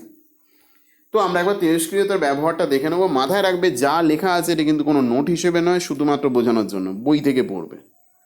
কোনো অসুবিধা হলে এই লেখাগুলো দেখতে পারো, শুধুমাত্র বোঝানোর জন্য। তো এখানে এইগুলো সব বইতে তথ্যগুলো পাবে, আমি একবার একটু সাজিয়ে লিখেছি, এইটুকুই যা। বলছে একাধিক, এই যে তেজস্ক্রিয়তার ধর্ম কেন পড়বো, এর ব্যবহার কী, ব্যবহার খারাপ দিকে ব্যবহার করলে এর প্রচুর খারাপ গুণ আছে। হাইড্রোজেন বোমা, পরমাণু বোমা তৈরি করা যেতে পারে। আবার এর সাহায্যে বিপুল শক্তি পাওয়া যেতে পারে, বিভিন্ন গবেষণায় কাজে লাগতে পারে। চিকিৎসা বিজ্ঞানে কী কী কাজে লাগে এক এক করে সিরিয়ালি দেখানো হয়েছে। ক্যান্সার থেকে থাইরয়েড থেকে শুরু করে বিভিন্ন ক্ষেত্রে কাজে লাগবে। 2 নম্বর ব্যবহার হচ্ছে কার্বন ডেটিং পদ্ধতিতে জীবাশ্মের বয়স নির্ধারণ করা যায়। কার্বন ডেটিং পদ্ধতি আমরা পরে ডিটেলসে পাবো। বাতাসে যে কার্বন ডাইঅক্সাইড আছে ওর কার্বনের দুটো আইসোটোপ, একটা C612 আর একটা হচ্ছে C614। এর মধ্যে C614টা হচ্ছে রেডিও অ্যাক্টিভ, তেজস্ক্রিয়, আর C612টা হচ্ছে এমনি সাধারণ মৌল। যখন গাছ বেঁচে থাকে এই দুটো আইসোটোপকে ও নিজের মধ্যে নিতে থাকে।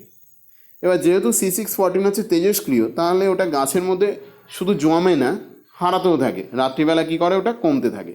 আবার দিনের বেলা গাছ ওটাকে সংগ্রহ করে, আবার রাত্রিবেলা ওটা কী হয়, তেজস্ক্রিয় বিঘটনের মাধ্যমে কমতে থাকে। কিন্তু গাছ যখন জীবাশ্মে পরিণত হয়ে যায়, গাছ যখন মারা যায়, ওটা আর বাড়ে না, শুধু তখন কমতে থাকে। তাহলে একই প্রজাতির কোনো প্রাণী বা উদ্ভিদের মধ্যে কতটা C614 রয়েছে, আর তার জীবাশ্মের মধ্যে বর্তমানে কতটা C614 পাওয়া গেল, এর তুলনা করে উঁচু ক্লাসে আমরা অঙ্ক করব কিভাবে জীবাশ্মের বয়স নির্ধারণ করা যায়, তা করা যায়। শুধু এখানে কি করা হয় সেই পদ্ধতিটা বললাম। পারমাণবিক চুল্লিতে কি করা হয়, নিউক্লিয় বিঘটন প্রক্রিয়ার মাধ্যমে। আসলে নিউক্লিয় বিভাজন প্রক্রিয়ার মাধ্যমে কি করা হয়, বিপুল পরিমাণ বিদ্যুৎ শক্তি উৎপাদন করা যায়। আর একে যদি খোলা জায়গায় করি, পরমাণু বোমা তৈরি হবে, যা হিরোশিমা নাগাসাকিতে ফেলা হয়েছিল। কৃষি বিজ্ঞানে গবেষণায় কাজে লাগে, পৃথিবীর বয়স নির্ধারণে কাজে লাগে। প্রক্ষেপ কণা মানে ওই যে আমি বললাম না, নাইট্রোজেন, অ্যালুমিনিয়াম, এদেরকে আমরা কি করতে পারি, একেবারে শুরুর দিকে বলেছিলাম, কৃত্রিমভাবে তেজস্ক্রিয় পদার্থে পরিণত করতে পারি। কৃত্রিম উপায়ে এদেরকে আমরা তেজস্ক্রিয় পদার্থে পরিণত করতে পারি। এই যে কৃত্রিম উপায়ে তেজস্ক্রিয় পদার্থে এদেরকে আমরা পরিণত করব, এর জন্য এদের ওপরে, এদের নিউক্লিয়াসের ওপর মারাত্মক গতিবেগ সম্পন্ন কোনো কণাকে আঘাত করতে হয়, যার ভর আছে ভালো, গতিশক্তিও বেশি আছে। সব দিক দিয়ে তুলনা করলে কি আমরা পাবো, সব দিক দিয়ে তুলনা করলে দেখতে পাবো আলফা কণা আদর্শ।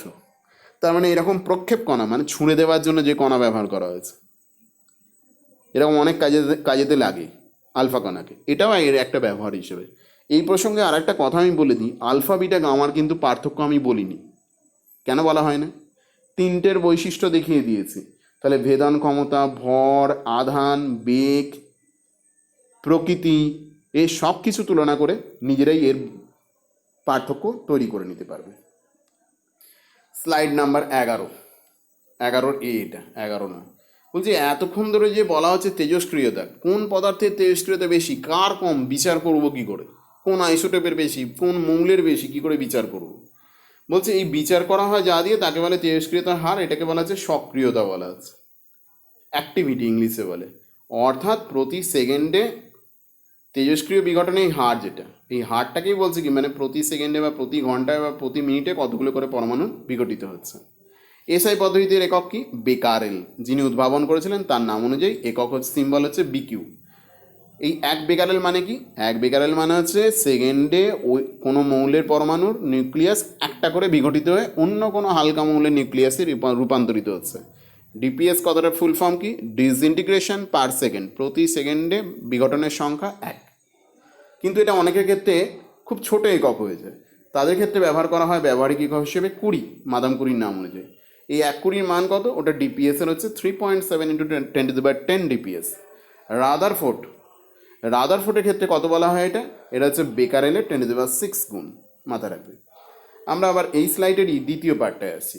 এখান থেকে শুরু হচ্ছে নতুন একটা বিষয়, নিউক্লিয় বিক্রিয়া। এটার মাধ্যমে আমাদের চ্যাপ্টার শেষ হবে। তো নিউক্লিয় বিক্রিয়া কি বলা হচ্ছে দেখে নিই আমরা। নিউক্লিয় বিক্রিয়া বলা হচ্ছে, নিউক্লিয় বিক্রিয়া মূলত 2 ধরনের। একটা হচ্ছে নিউক্লিয় বিভাজন, এইটা যেটার নাম হচ্ছে নিউক্লিয়ার ফিউশন, আর দ্বিতীয়টাকে বলা হচ্ছে সংযোজন, ফিউজ থেকে ফিউশন কথাটা এসছে, FUSION। তো নিউক্লিয় বিভাজন কাকে বলে, আবারও বলছি, এই যে আজকে এখানে বলছি, এটা যখনই তুমি লেখো না কেন, পরীক্ষার সময় থেকে শুরু করে যে কোনো সময়, সংজ্ঞার কয়েকটা গুরুত্বপূর্ণ তথ্যের দিকে মাথায় রাখবে। সংজ্ঞাটা যেমন আছে বই থেকেও করতে পারো, কোনো আপত্তি কিছু নেই। কোনো ভারী মৌলের নিউক্লিয়াসকে স্লথ গতি সম্পন্ন, অর্থাৎ যার বেগ খুব কম, এমন তাপীয় নিউট্রন দ্বারা আঘাত করলে, তাপীয় নিউট্রন মানে হচ্ছে অত্যন্ত কম গতিশক্তির নিউট্রনকে বলে তাপীয় নিউট্রন, 0.01 ইলেকট্রন ভোল্ট লাস্টে পেয়ে যাবে। আঘাত করলে কাকে আঘাত করব, ভারী মৌলের নিউক্লিয়াসকে। সে কি হয়, প্রায় সমভর সম্পন্ন দুটো হালকা মৌলের নিউক্লিয়াসে রূপান্তরিত হয়। এর ফলে যে সামান্য ভরটা হারিয়ে যায়, তা বিপুল পরিমাণ শক্তি উৎপাদন করে। এই প্রক্রিয়াটাকে বলে নিউক্লিয় বিভাজন প্রক্রিয়া। পুরো তথ্যগুলো দিতে হবে, যেভাবেই লেখো না কেন এই পুরো তথ্যগুলো থাকবে, তাহলেই সম্পূর্ণ সংজ্ঞা হবে। মানেটা কি হলো, এখানে হচ্ছে একটা উদাহরণ দেওয়া আছে, এমন নয় এটাই একমাত্র নিউক্লিয় বিভাজন প্রক্রিয়া, এটা একটা উদাহরণ মাত্র, কিন্তু এটা মনে রাখতে হবে। তো বলছে যে কোনো একটা উদাহরণ মনে রাখতে হবে। এটা খুব পরিচিত এবং খুবই প্রচলিত উদাহরণ। U-92-235-এর নিউক্লিয়াসকে একটা নিউট্রন কণা দিয়ে আঘাত করেছি। যেন ইউরেনিয়ামটা হচ্ছে যেন বারুদ, আর ওই নিউট্রন কণাটা হচ্ছে বারুদের মধ্যে ফেলে দেওয়া দেশলাই। যেই ফেলে দিলাম কি হলো, ওই ভারী মৌলের নিউক্লিয়াসটা বেরিয়ামে ভেঙে গেল আর ক্রিপ্টনে ভেঙে গেল, যাদের ভর সংখ্যার পরমাণু ক্রমাঙ্কগুলো দেওয়া আছে। তার পাশাপাশি কি উৎপন্ন হলো, তিনখানা নিউট্রন। তো আমি ধরে নিচ্ছি এই যে নিউট্রন আর ইউরেনিয়ামের নিউক্লিয়াসটা, এদের মিলিত ভর হচ্ছে 10। কি একক টেকক বলছি না, জাস্ট বোঝাবার জন্য বলছি। আর এই যে বেরিয়াম, এই যে ক্রিপ্টন, আর যে নতুন তিনটে নিউট্রন পেলাম, তাদের ভর কত? উদাহরণ হিসেবে বলছি 9.99, উদাহরণ হিসেবে বলছি। তাহলে বুঝতেই পারছি এই 10 আর 9.99, এই অত্যন্ত সামান্য পরিমাণ ভর খুঁজে পাচ্ছি না, হারিয়ে গেছে। ওই যে ভরটা হারিয়ে গেল, ওই বিপুল পরিমাণ শক্তি উৎপাদন করে। এক্ষেত্রে এই হারিয়ে যাওয়া শক্তির পরিমাণ কত? উৎপাদিত শক্তির পরিমাণ কত? 200 মেগা ইলেকট্রন ভোল্ট। এই পুরো প্রক্রিয়াটাকেই বলা হচ্ছে নিউক্লিয় বিভাজন প্রক্রিয়া। আশা করি সবাই বুঝতে পেরেছ। আচ্ছা, শৃঙ্খল বিক্রিয়া কাকে বলে? বলছে যখন নিউক্লিয় বিভাজনটাই একবার হয়ে থেমে যাবে না। এই যে নতুন তিনটে নিউট্রন উৎপন্ন করলো, তারা আবার খুঁজে নেবে নতুন তিনটে ইউরেনিয়াম পরমাণুকে। সেখান থেকে প্রত্যেকটা ক্ষেত্রে আরও তিনটে করে নিউট্রন পরমাণু পাবো। ব্যাপারটা পুরো দেখো, আমি বুঝতে পারবে। কী বলা আছে শৃঙ্খল বিক্রিয়া, কী বলা আছে? যখন কোনো আমি ইউরেনিয়ামের নমুনার ওপর একটা নিউট্রন কণাকে ছুঁড়ে দিলাম, সেই নমুনার মধ্যে কিছু না হলেও কয়েকশো বা কয়েক হাজার বা কয়েক লক্ষ ইউরেনিয়ামের পরমাণুর নিউক্লিয়াস আছে। তো একটা নিউক্লিয়াস প্রথমে ভাঙলো, এদের সংঘর্ষটা হয় 1:1। তার মানেটা কি? একটা নিউট্রন কেবলমাত্র কটা নিউক্লিয়াসকে ভাঙতে পারে? একটি। সংঘর্ষটা হচ্ছে 1:1। কিন্তু এর ফলে উৎপন্ন হচ্ছে কটা নিউট্রন? তিনটে নিউট্রন উৎপন্ন হচ্ছে। তারা নতুন করে খুঁজে নেবে কটা ইউরেনিয়ামের, ওই নমুনার মধ্যে থাকা কটা ইউরেনিয়ামের নিউক্লিয়াসকে খুঁজে নেবে? তিনটে। তাহলে আরও নতুন করে তিনখানা নিউক্লিয়াস ভেঙে গেল। প্রত্যেকটা ক্ষেত্রে কটা করে নিউট্রন উৎপন্ন হলো? তিনটে করে। তাহলে পরের বারে ভাঙবে কটা? 9টা। তারপরের বারে ভাঙবে কটা? 27টা। এইভাবে বিষয়টা চলতে থাকবে এবং তারপরে বারে কত পেয়ে যাব? 27-এর পরে হচ্ছে, পরের স্লাইডে আমরা দেখতে পাবো ভাঙার প্রক্রিয়া কিভাবে চলছে। দেখতে পাচ্ছি এইভাবে ক্রমান্বয়ে কী হচ্ছে, 1 থেকে 3 থেকে 9, 9 থেকে কত হয়ে যাচ্ছে এটা? 9 থেকে 27, 81, 243, এইভাবে এটা ক্রমাগত বাড়ছে।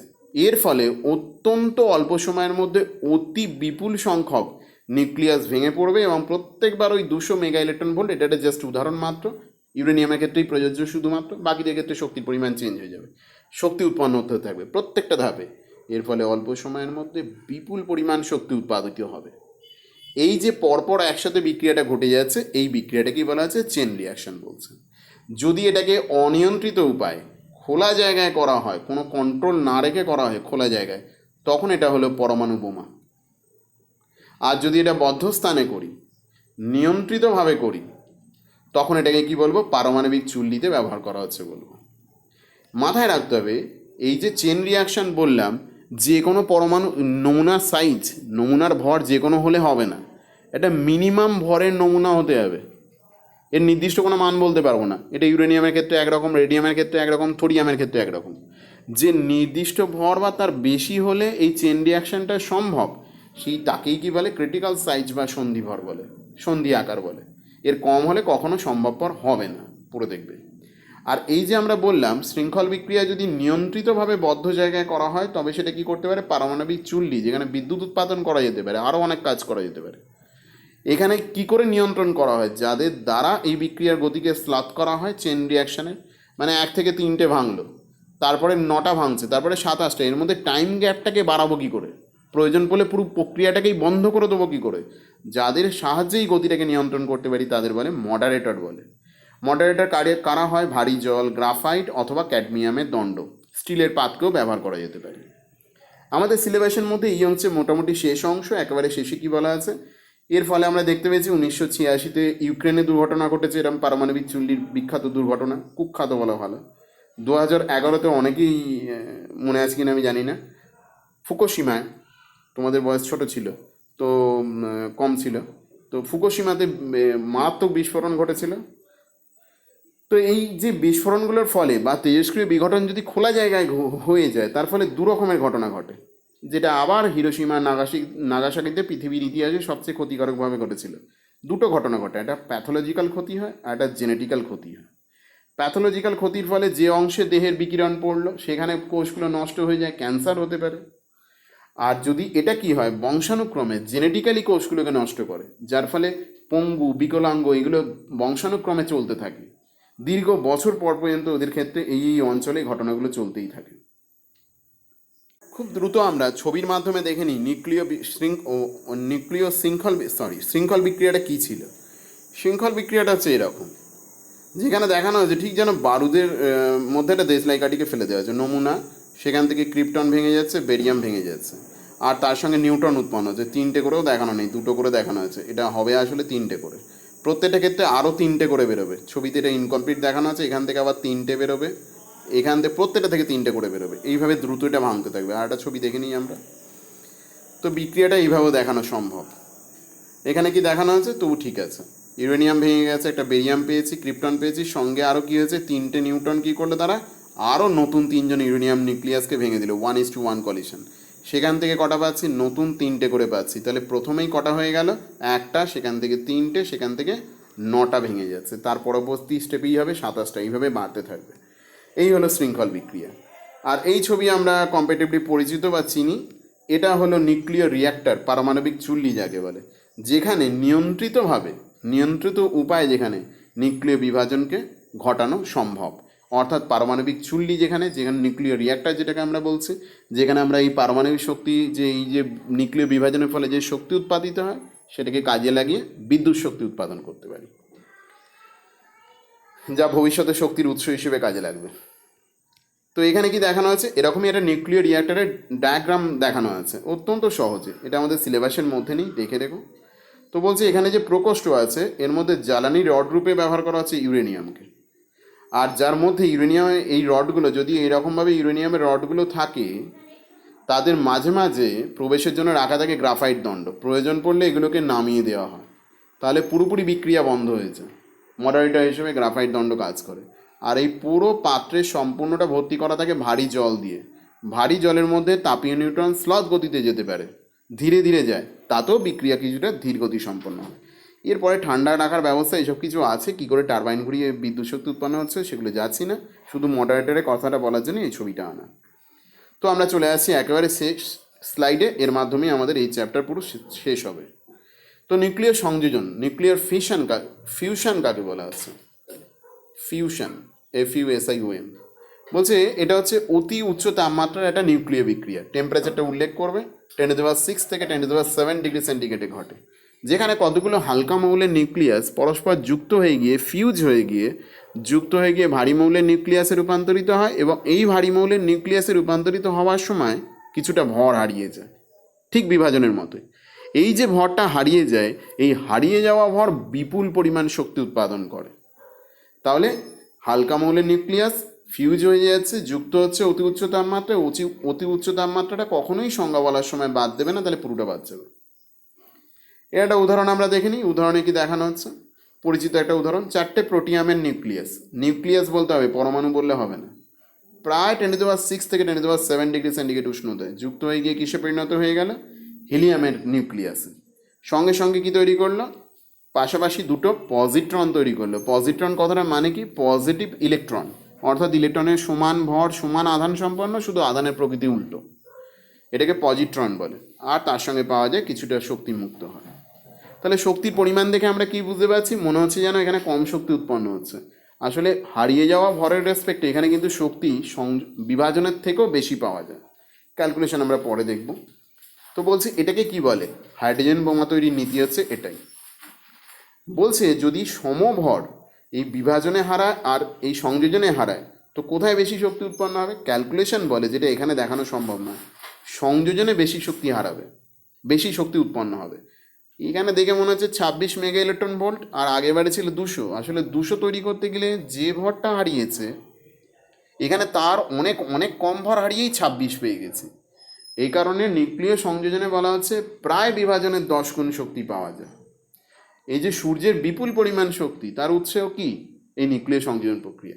এর কেন্দ্রভাগে সারাক্ষণ গোটা বছর ধরে প্রতিনিয়ত ওই প্রোটিয়ামের নিউক্লিয়াসগুলো বিশাল ওই টেম্পারেচারে, নিউক্লিয়াসের কেন্দ্রে ওই কয়েক লক্ষ ডিগ্রি সেন্টিগ্রেড টেম্পারেচারে ওটা কি হচ্ছে, ফিউজ হয়ে যাচ্ছে সূর্যের কেন্দ্রে, ফিউজ হয়ে গিয়ে হিলিয়ামে পরিণত হচ্ছে। তো নক্ষত্র হিসেবে সূর্য হচ্ছে বয়সে নবীন, তাই ওর কেন্দ্রে, তার কেন্দ্রের বাইরে কি জমা হচ্ছে, হিলিয়াম। যত এর বয়স বাড়বে আরও ভারী মৌল জমা হতে হতে লাস্টে কি জমা হবে, এফি, ফেরাম জমা হবে।